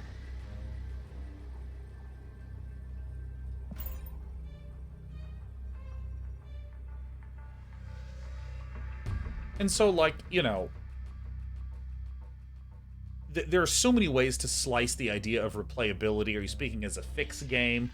Do you feel like this game, as is, you assume there's not going to be any more cards, and given that there's not going to be any cards, ooh, yeah, I probably, well, I think that because I played Iron Man here, I should play Onslaught, but if I didn't play Iron Man here... I am Iron Man. Nice, this one.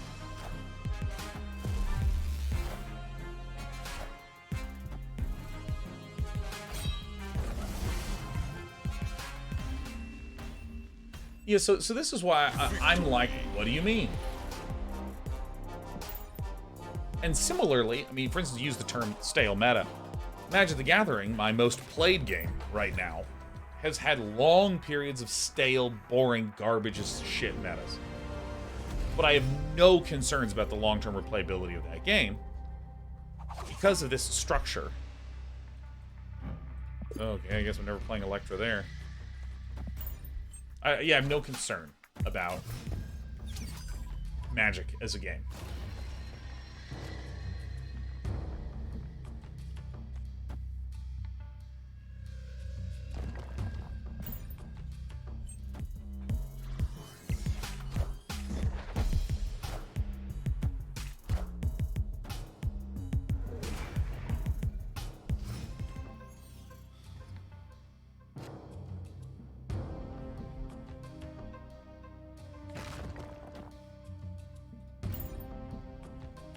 So yeah, so I mean, like, I feel like there are so many different ways to slice this that I would want to know a lot more.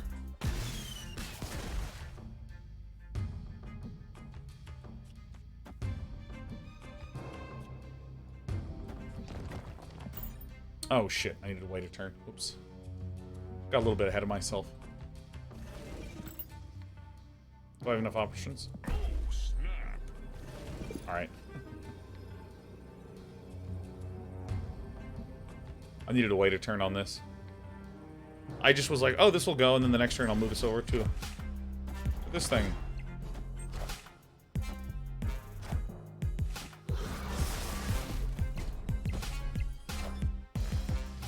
Carnage is fucking sick there.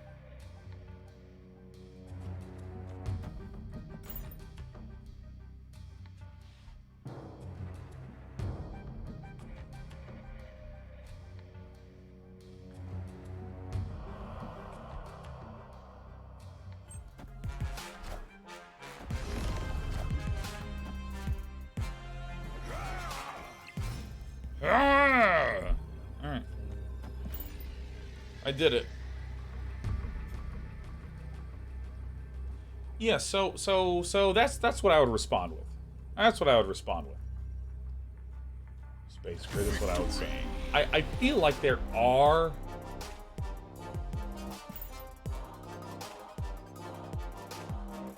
I think there are reasonable ways that I can imagine this game gets more replayability along any different number of axes. Like, first of all, they are going really deep on having a shitload.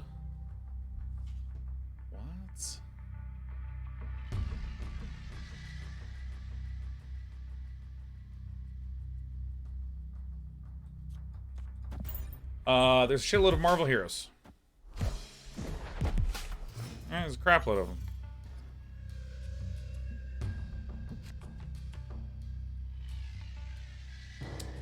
Huh.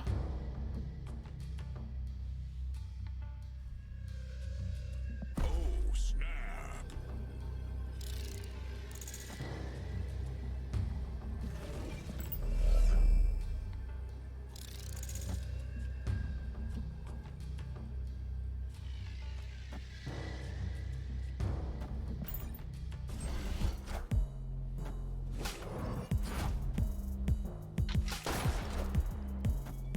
Holy shit, I'm an idiot. I thought that I... Ah!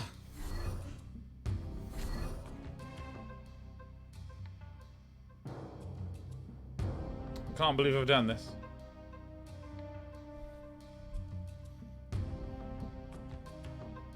I'm just retreating. I'm gonna run away. I snapped and then I ran like a coward. Escape.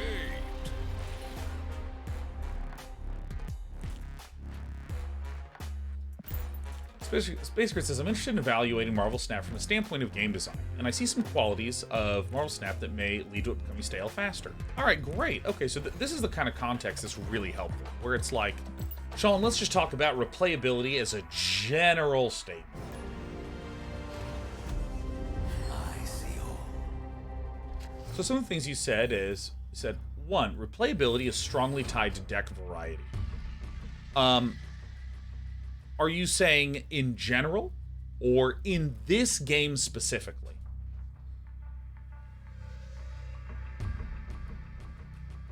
Because remember, I come from a StarCraft background where there's no factional variety. There are 3 factions and that's it.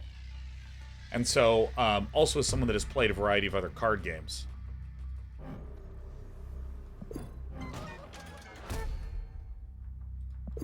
Aha.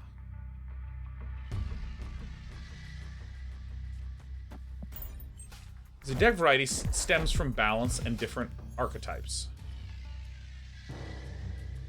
I think that statement is a fundamentally, objectively true statement, right?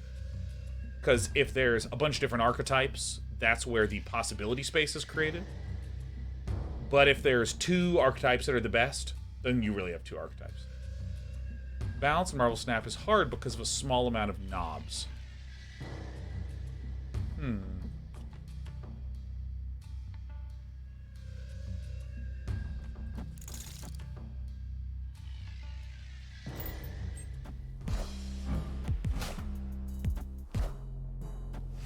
Domino.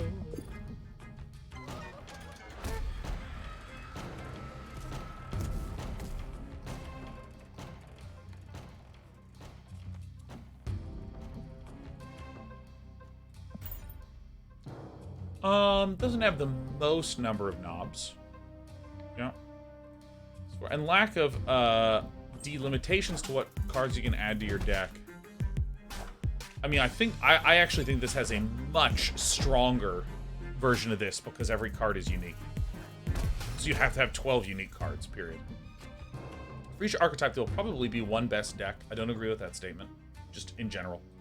6 different locations each game might not be enough to ensure variety.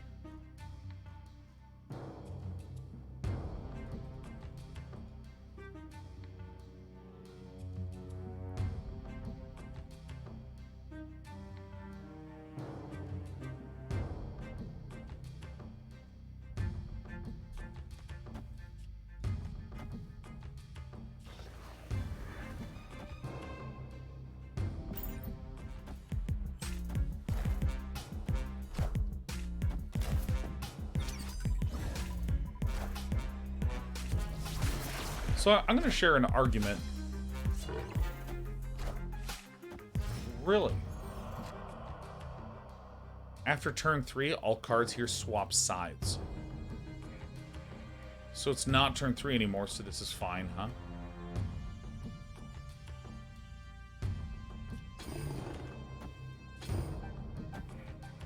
Give myself options. Okay, so here's an argument that was given to me by a fighting game player talking about fighting games. Where their statement was, if you had one hero versus one hero, like imagine it was fucking Ken versus M. Bison, and you did nothing but play Ken versus M. Bison, and that's it.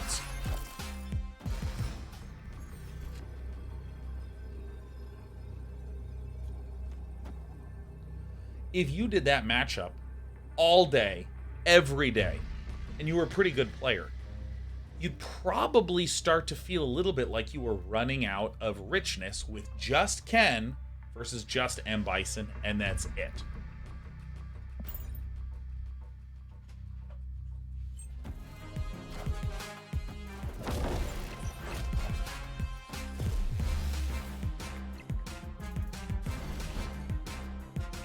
All right.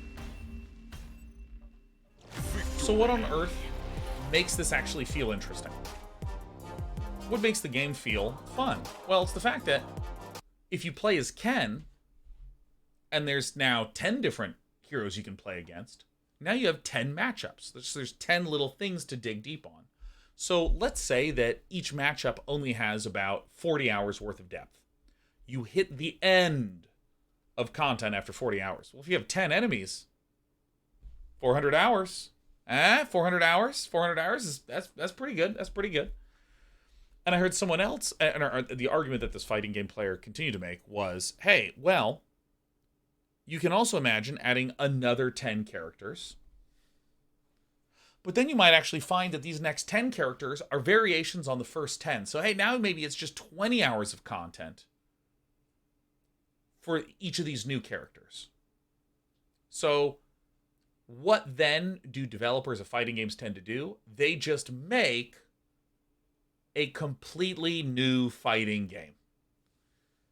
So if you're on Street Fighter N and you're really good at M. Bison, then they release Street Fighter N+1 that has M. Bison with a lot of moves removed, a lot of new moves put in, and all the existing ones that they kept are changed up a bit and have different timings, and then there you go. And this is kind of the way that fighting games function. There's a fighting game that comes out, you play it, it has an arc to it, where as you're solving it, it's very fun and satisfying, but you sort of, it's kind of like your crops, right? They start to wilt after a little bit. And then what occurs? New game comes out, move to that. Card games, on the other hand, don't really need to do sequels. What they do is they do rotations. So the way that most card games work is to use arbitrary numbers. Maybe there's 200 cards in the base set. You add another 100, so now you have 300. You add another 100, now you're at 400. And then you lop off the last 200. Shunk. Add, lop. Shunk. Add, lop. Shunk. This is what standard rotation is and this sort of thing. So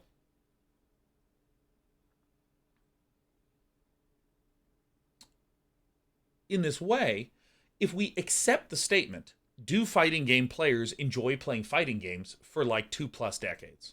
Yes, very obviously. And not one fighting game, but fighting games in general. Even though individual matchups might have a limited amount of depth, maybe 30 or 40 hours of richness in there, that's actually okay. Because this game has a sequel that comes out, or has more content that comes out. And so I am very comfortable now making the following statement.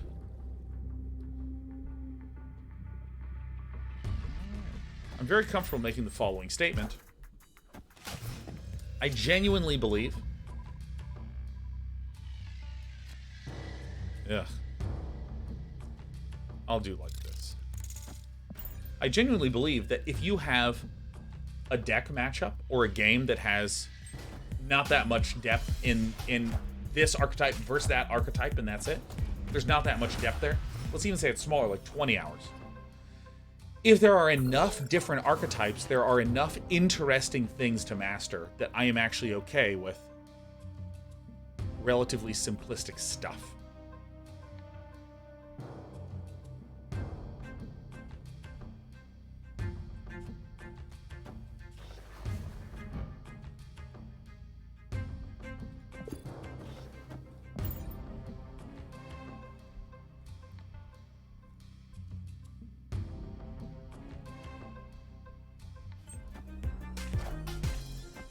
G123 Coast has been playing Street Fighter 3 Third Strike for almost 20 years. Definitely has a competitive scene, but people are still learning and mastering new things. To be clear, my argument is not fighting games do not have depth, and there does not exist a fighting game with depth. It's not my argument. The argument is there exists fighting games where specific matchups have a kind of endpoint of complexity. Like players start to feel like, yeah, you know what, I feel like I've learned this. Well, not an endpoint of complexity, an endpoint of fun digging into the complexity.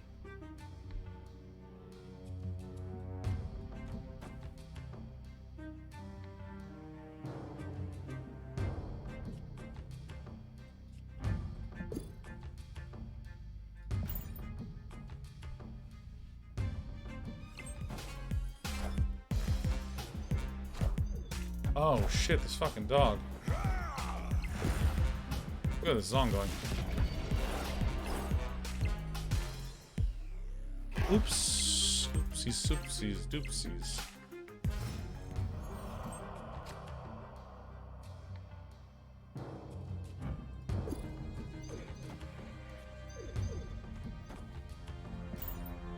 Rather, my argument is there are fighting game players that play a fighting game, have an arc, get tired of the fighting game, feel like, okay, cool, I'm good, and then they go play a different fighting game and have that same fun arc again, and they daisy chain that together.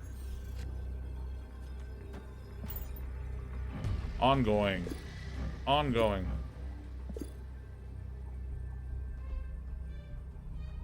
Sodium Gems, did my sub go through? Hello? Welcome to the party.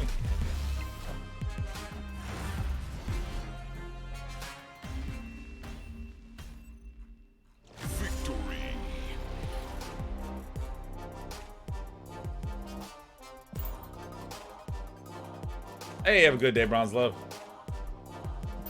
So in short, I see a lot of ways in which this game could add more richness, more depth, and honestly, part of my sensation of like, yeah, I think this game probably is going to have a lot of richness and depth and replayability and stuff like that comes from how when I first played Hearthstone, the first time I played Hearthstone, I had an insane blast for 2 months, and then I had about 2 months of going, oh no, is there going to be enough depth? And then it turned out the answer was, yeah. For several years for me, actually.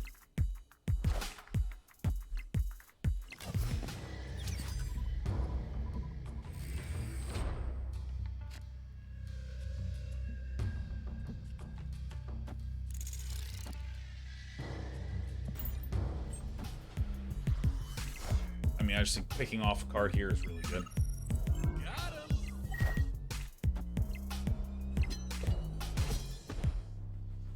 Ionius says the prediction elements in this game makes me think it'll be more like Pokemon, in which deviating from the meta for surprise factor offers real advantages. Yeah.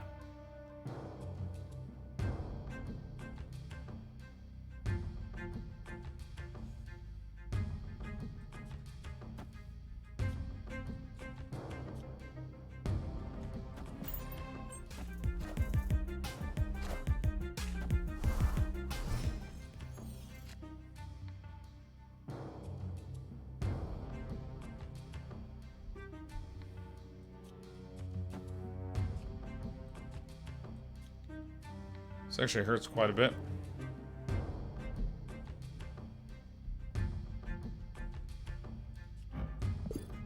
I gotta replace this stupid card.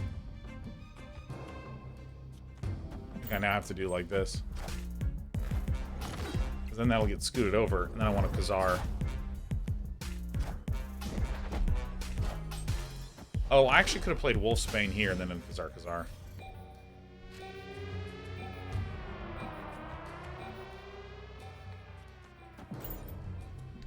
Not good.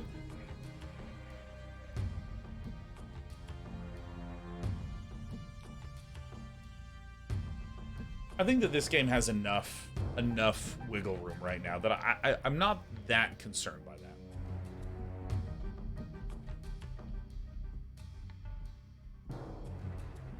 Seven says, do you think the fact that we don't get input in this game from choices, i.e. which card I kill with Electra, multiple possibilities, will change in the long run? I understand the case for beginners, but advanced players would enjoy this overall. I genuinely think the fact that you don't get control is what makes the game more interesting.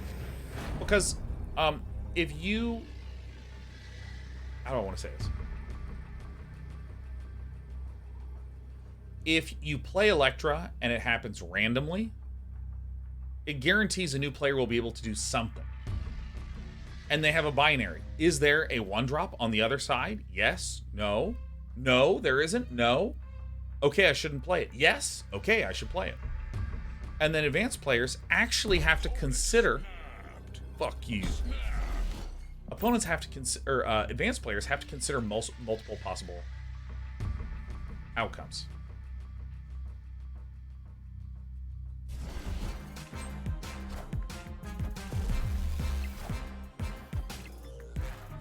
I think I've died.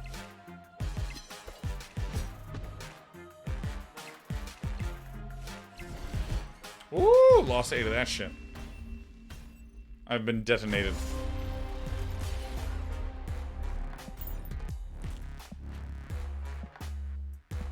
Let me level up. Beat on process.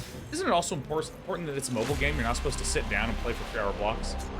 I mean, that I would say, broadly speaking, that is generally irrelevant. The reason why some mobile games, like, have you run out of energy, kick you off to make sure that you're not playing too much, is because they don't have enough content. For instance, if you make 12 minutes of content per day for your mobile game, you want to make sure players don't play for more than 10 minutes, so they always have an enjoyable 10 minutes. Whereas if they played for 30 minutes, ran out of interesting stuff after 12... What? Oh shit, what does this card even do?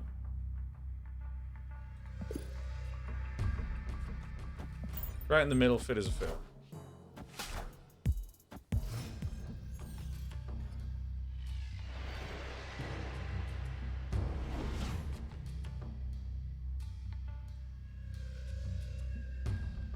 Squirrel guy roll.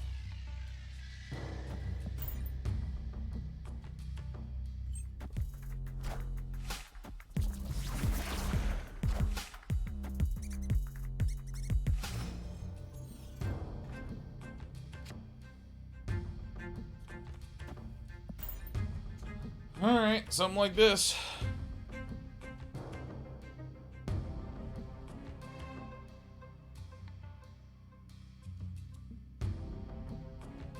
Yeah, I would sort of do the inverse of the statement, B-Town Pro.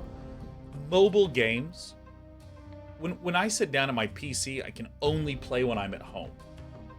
So it's okay if it goes on a little longer, because I'm only going to play when I'm at home. Whereas with a phone game, I might just be on my phone for a 5-minute bus ride. So you want it to be able to give me something compelling within 5 minutes. So you want to allow for someone to have a short play session on mobile. You don't need to require someone to only play short sessions. Esports is a Squirrel Girl an actual Marvel character, though? I mean, you can just Google and determine the answer is yes. All right?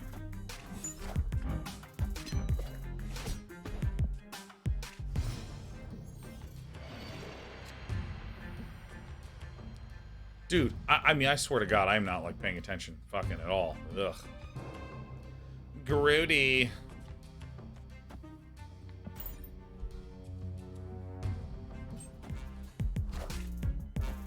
Moon Girl.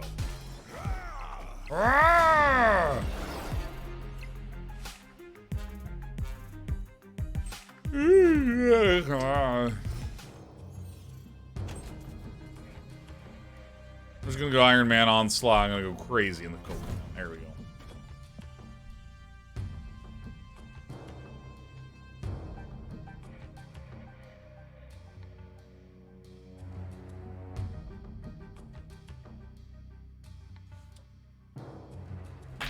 I need some water.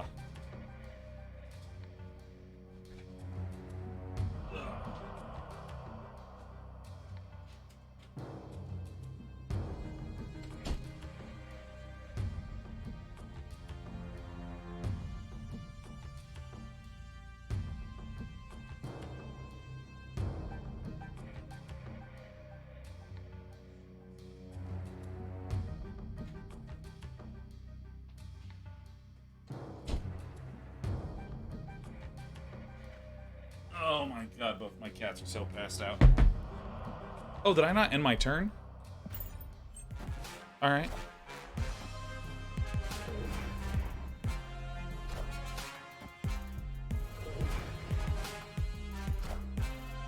I am Iron Man.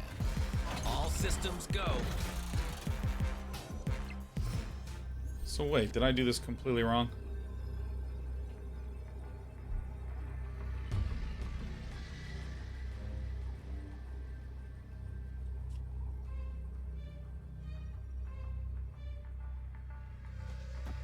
I think this is the best. I think this is the best.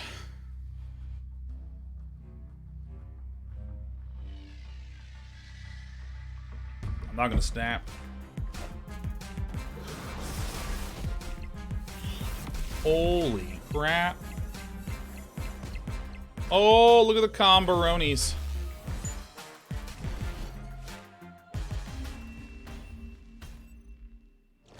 Damn. Damn, if this was added here, we had it. Then this would have been buff buff.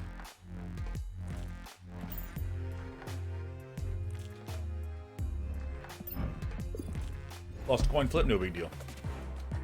Oh, I have some stuff, huh? Give me credits. Yes. Play.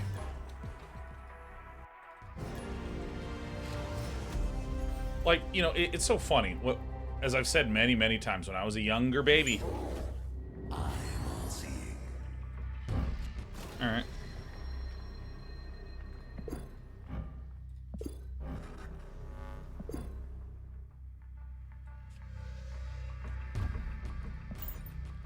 When I was younger, I was just like, oh, it's all about the skill and the possibility space and working up that, and I want to be the most powerful gamer, and that's what the joy is, and all this stuff. But, like, really, I mean, I am strictly having fun.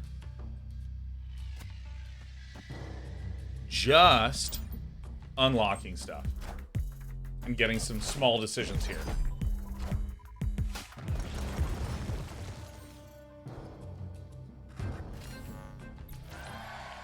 Alright. East Porter says, who's your favorite Marvel character? Dude, Spider-Man. 100% East Porter. God, I love Spider-Man. Spider-Man is so sick. Alright, so let me try going like this and like this. Tucking this nerd over.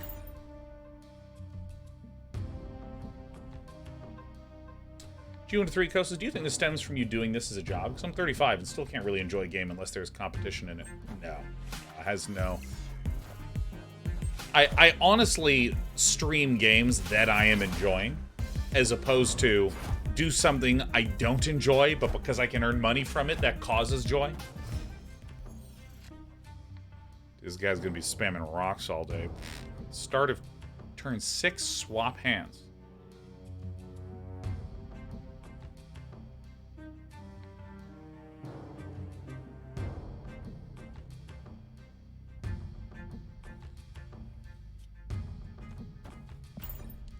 This.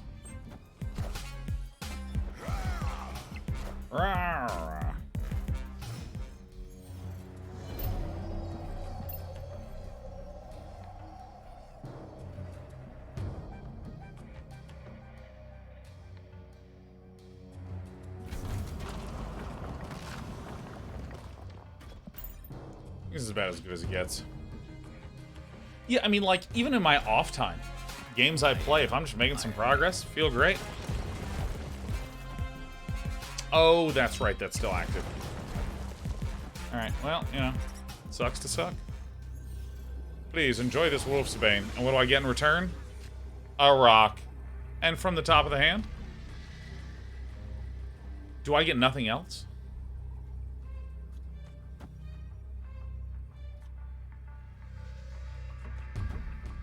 Alright.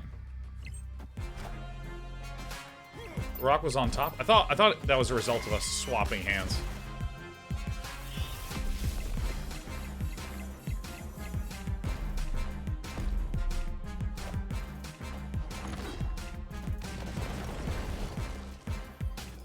Woo!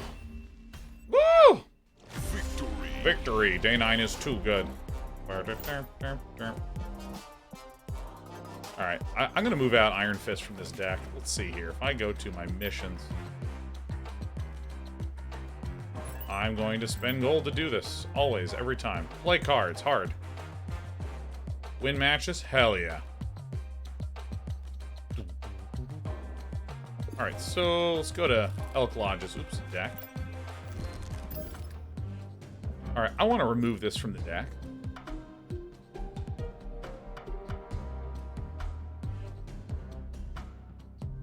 What do you think, Elk Lodge? What do you think? Do I have Blue Marvel yet? It should be really close. Yeah, I think at level 20 I get him. So soon TM.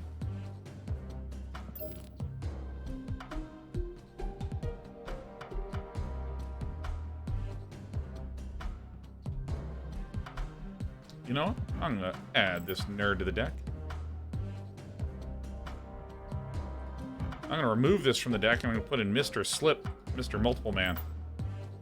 Why not? Why not? Play!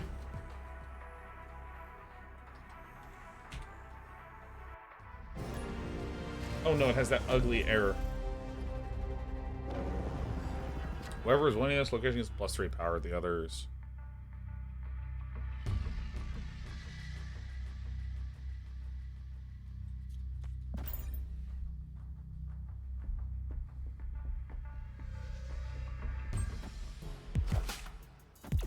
Mantis and a Pantis. Reasonable probability of drawing some cheapo. Alright, well this fucking sucks.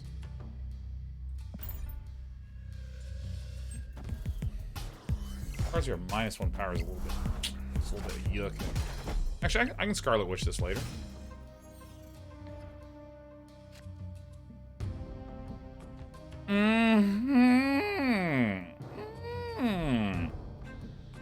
I'm just gonna play the Wolf's Bane and Wolf's Bane.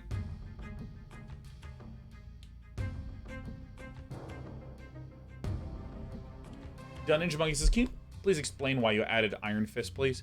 Because I had nothing else good at all to replace it with. So I just said, well, if I have nothing else good to replace it with, let me just put in Multiple Man, which at least explicitly synergizes with that.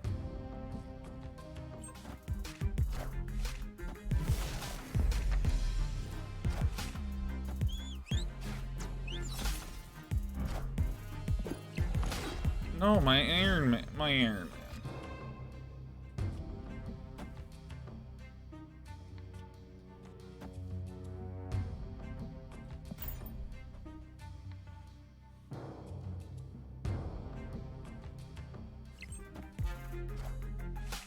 Iron Fist, Wolf's Bane, is then gonna scoochy dooch over.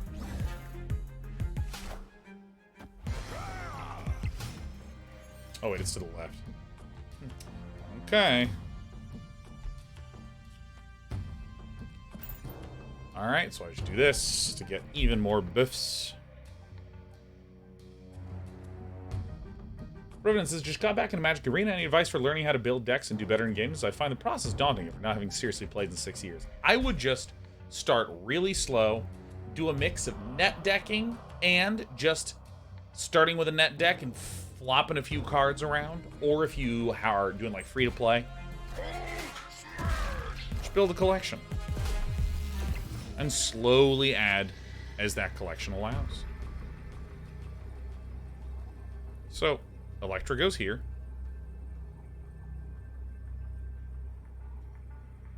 Doesn't Electra go here?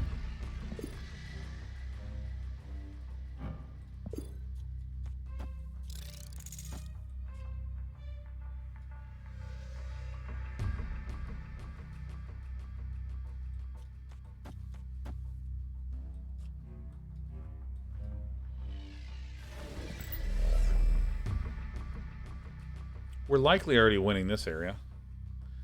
So why do I not just play everything here? Right? I should be snapping, man. This is really hard to lose if I do this. I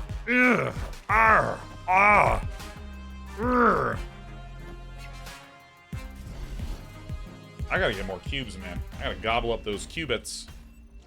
Alright, Elk Lodge, let me adjust your deck, because look at this. It has this devastating red little mark here.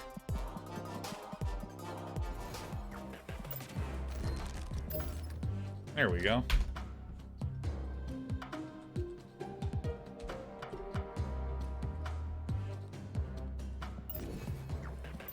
Those missions.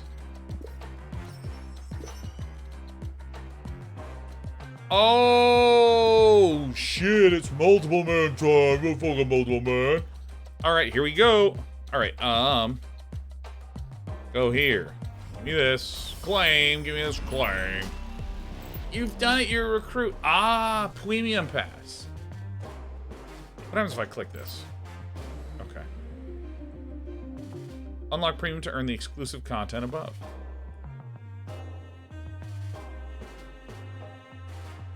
I see. Premium unlock premium pass content and advanced season pass by 10 levels.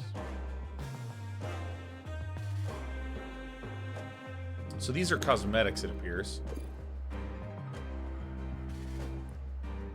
Nice. So I was literally unable to buy the season pass until I'd played enough. Gotta be honest, I fucking really like that. Gotta be honest, I really like that.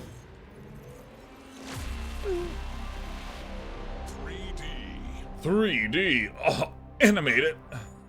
Dude, the way that man gasps as he says animated is so funny to me.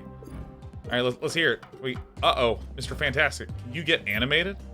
No, we were out of feathers. Can't be flocking togethers. All right, here we go. Elk Lodge. So let's see.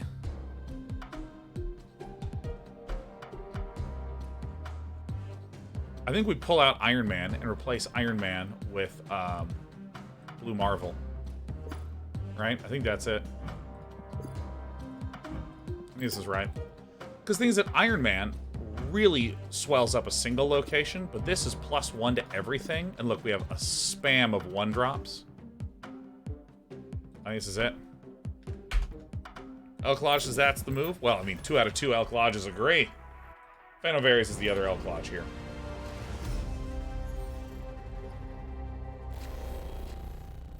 Leprex says, going back to the repetitive conversation a little, I think sometimes people can worry too much whether they're having fun rather than just having fun.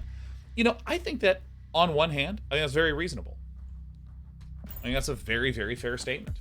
I also think that it can be pretty fucking fun to just chat about this shit.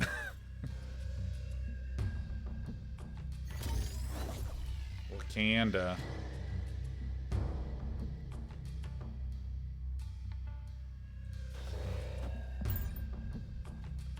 I think it's interesting and amusing to talk about. I think it's really fun. I think that there's another thing, though, which I am not worried about. Oh, yeah, Leprex says, oh, for sure, doesn't contradict anything you just said, for sure. Yeah, I just wanted to make sure that none of this came across as just like, well, you know, some people here, you know. Some people are being real pricks and really suck at this. You know, I didn't want to make it my reading feel like a jab at anyone, you know what I mean? But I also think that there is a type of, I don't care. There's a type of behavior that, frankly, I just think the gaming communities are a little too used to right now.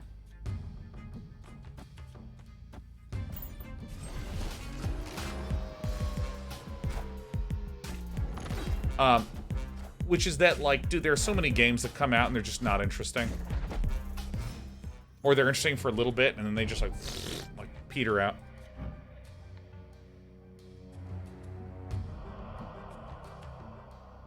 Holy shit. Jesus. Holy fuck.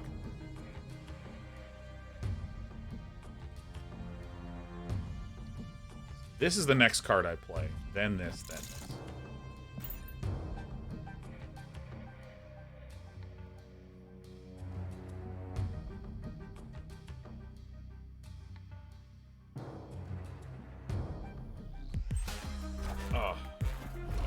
Yeah, I mean, there's a number of games where it's just like, oh no, we're gonna do like so much stuff. It's gonna be so good for everything. Blah, blah, blah. Now, why didn't this... Oh, no cards can be added. Fucking hell. That is just the hardest thing I've ever done is read. Reading is fucking challenging. Jesus.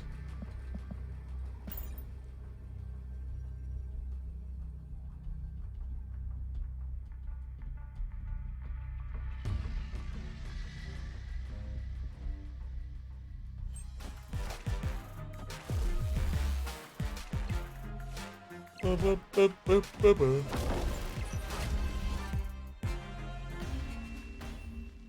appears I have lost.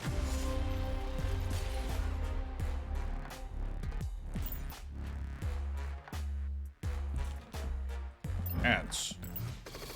What is this? An upgrade for ants? 3D. Nice.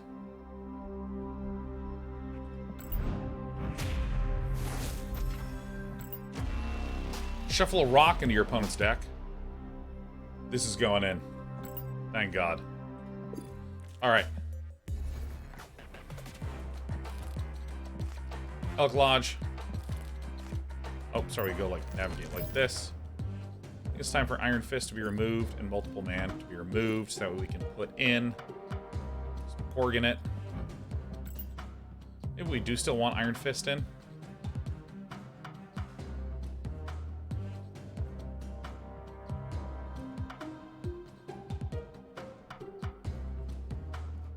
Sentinel's a good one to have here.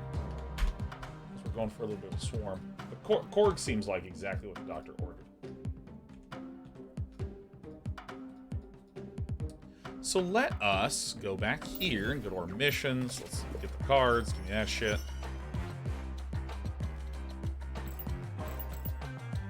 We have things now. Play 5 cost cards. I have one in my deck. Uatu can go bye-bye. The only thing I really have to replace it is like Quicksilver, and the other one too, like Mystique Lass, whatever her name be.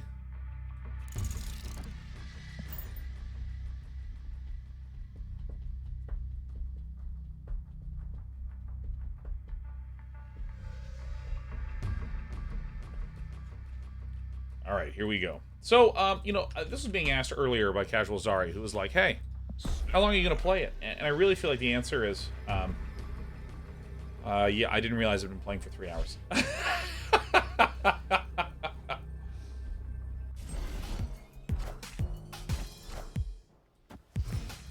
Whoopsie daisies.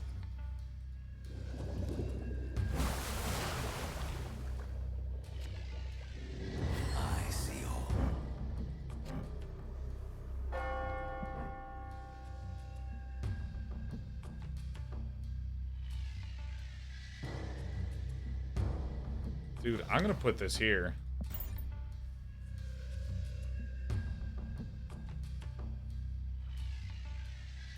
Wolfsbane's interesting because it feels like a turn 6 play, like a high percentage of the time.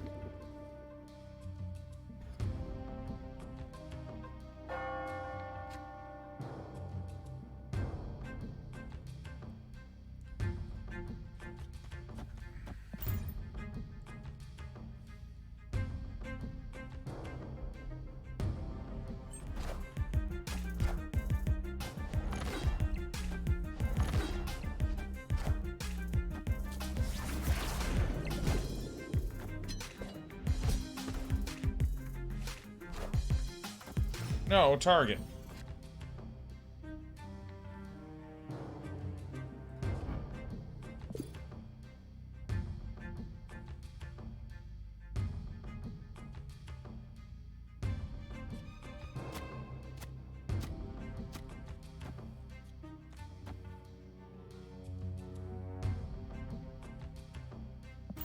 This is maybe correct here.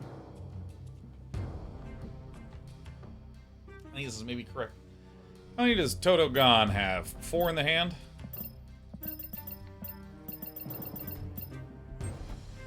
Dude, this feels so responsive. It's so good. I think this was a fine play.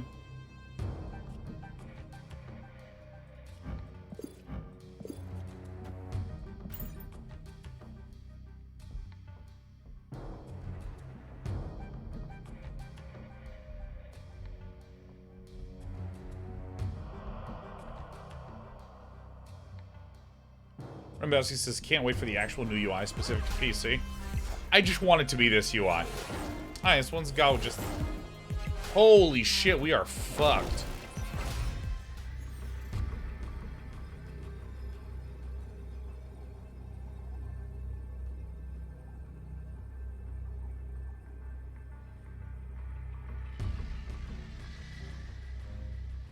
I mean, it's this. This is it. This is it. This is the only thing I can think. Only we can win Lemuria. So we're gonna get a bonus 1, 2, 3 from Ant-Man, and then a bonus 4, 5, 6, 7, 8, 9 on the left. 11. Yeah, so bonus 11 on the left. Ada says, do you think draft would work in this game? I'm not sure.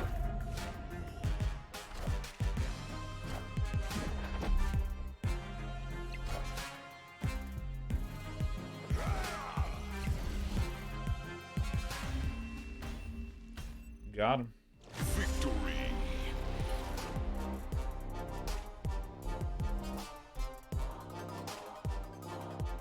Yeah, if my opponent did Odin here, we would have been fine. Because this is 1, 2, 3, 4, 5. So you can subtract 5 from this. They were at 6. With Odin, if they played Odin, they would have had another 8. So they would have been at 13 here. And then if they got another 7 here and another 7 here, we still would have won. So duplicated Odin would have been fine.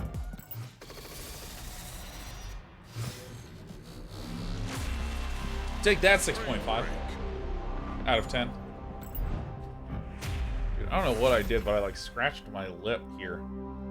And like right before I went live, my lip was just like bleeding like right here. And I was like, oh my god, I gotta play Marvel Snap. Bleeding everywhere. Oh, having a lot of issues with dryness lately. Isn't it 4 Tigers total though? Like with Wong?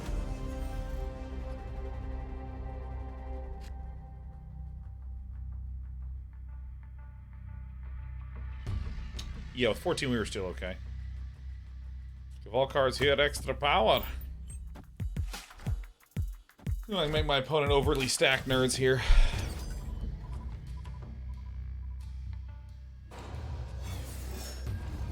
Oh, yes.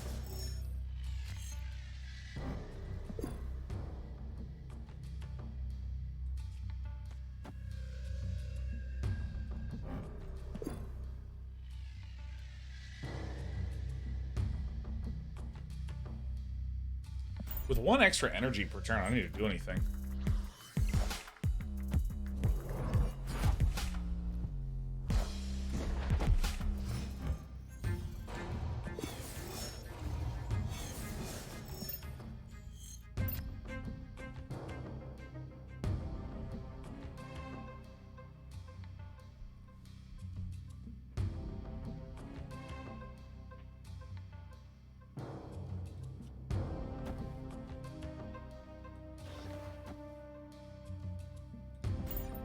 Doing this for...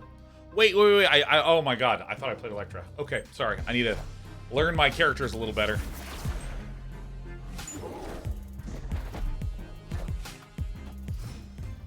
See daisies.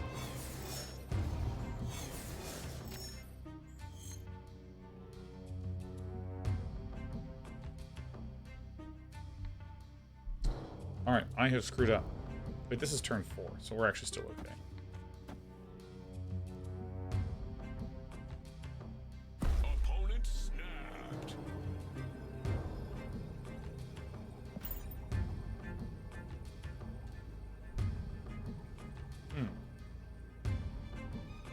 Also, Dog, you've been editing me all day, and I have missed out on that.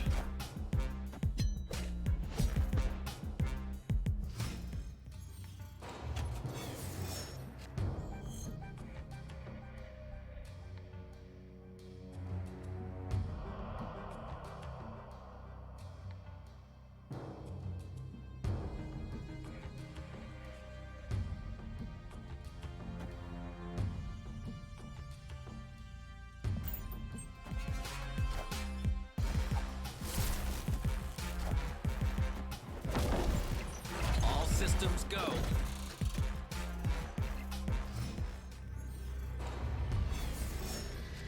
So I'm about to add 7 to this. Going to 19. I'm about to destroy a 4. Bring them to 20, and this gets +1 from Blue Marvel.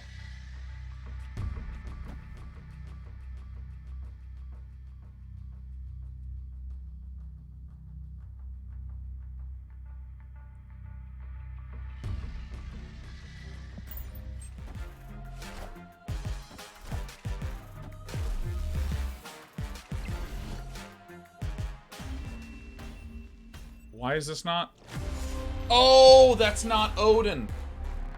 Oh, okay. I thought that this was the one that triggers your ongoing effect. So I thought that this was going to pick off this one. All right. All right, all right. All right, all right. I just thought it was Odin. Yeah, no, I like mathed that shit out. I was like in the Matrix. I was 100% certain that we had that shit. We're struggling to keep track of some shit right this arm. Let's see here.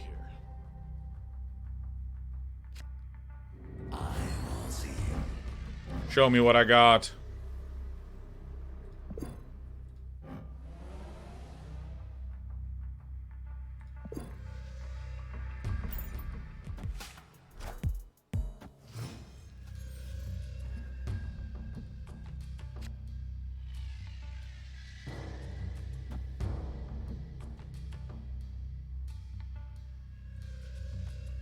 Like this first.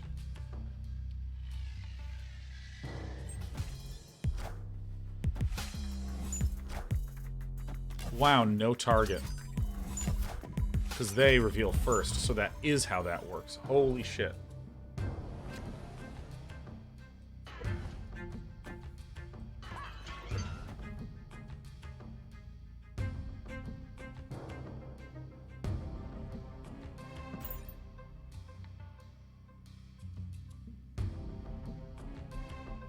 Okay.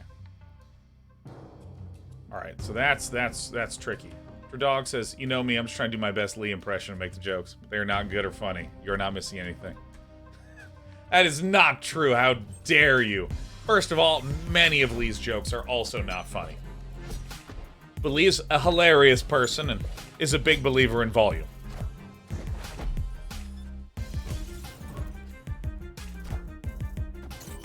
Oh my god, I'm fucking nasty. I'm a nasty boy.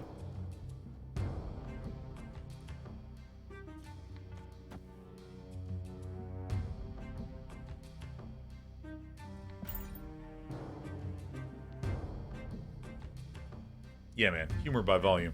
That's how it's done. Misha Strife says, hope everyone had a good Friday and weekend. I had a shitty week myself, so looking forward to changing it this weekend. Hell yeah, Misha Strife. I'm gonna go do some more yoga tomorrow morning. I'm like so... You know what? I'm snapping. Oh, snap. Oh, Gang says, no way, that's not a bot. No, I mean, that was actually a good play, ignoring the fact that I was about to play an Electro.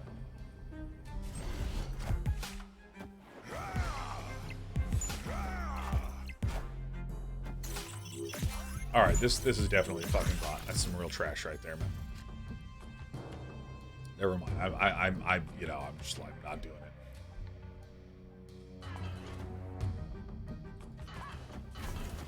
Why not?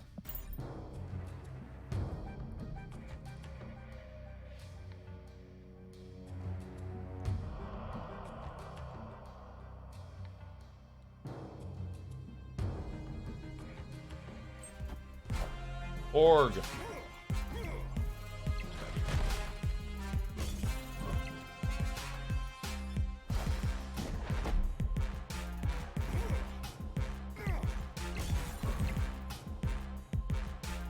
Keep pumping shit up. Hell yeah. All right.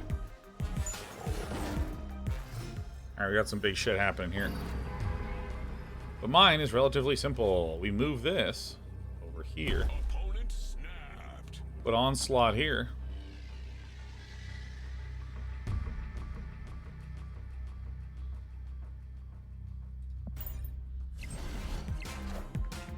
Might be fair to bluff as villain.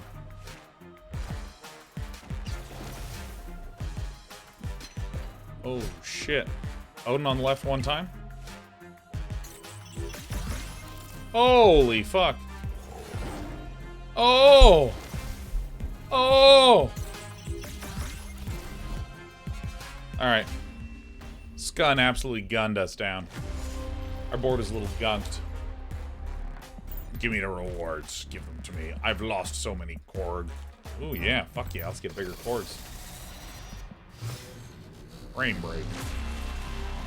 Frame break. Actually, now that I think of it, I have an even better idea. All right, so I am interested in making my very own Listeroni and the pepperoni. I think I have an idea here.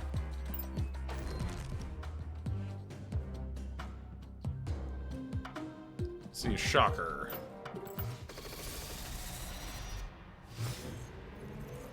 $3D.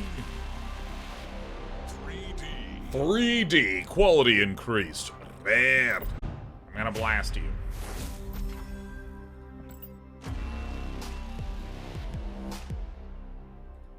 Lizard.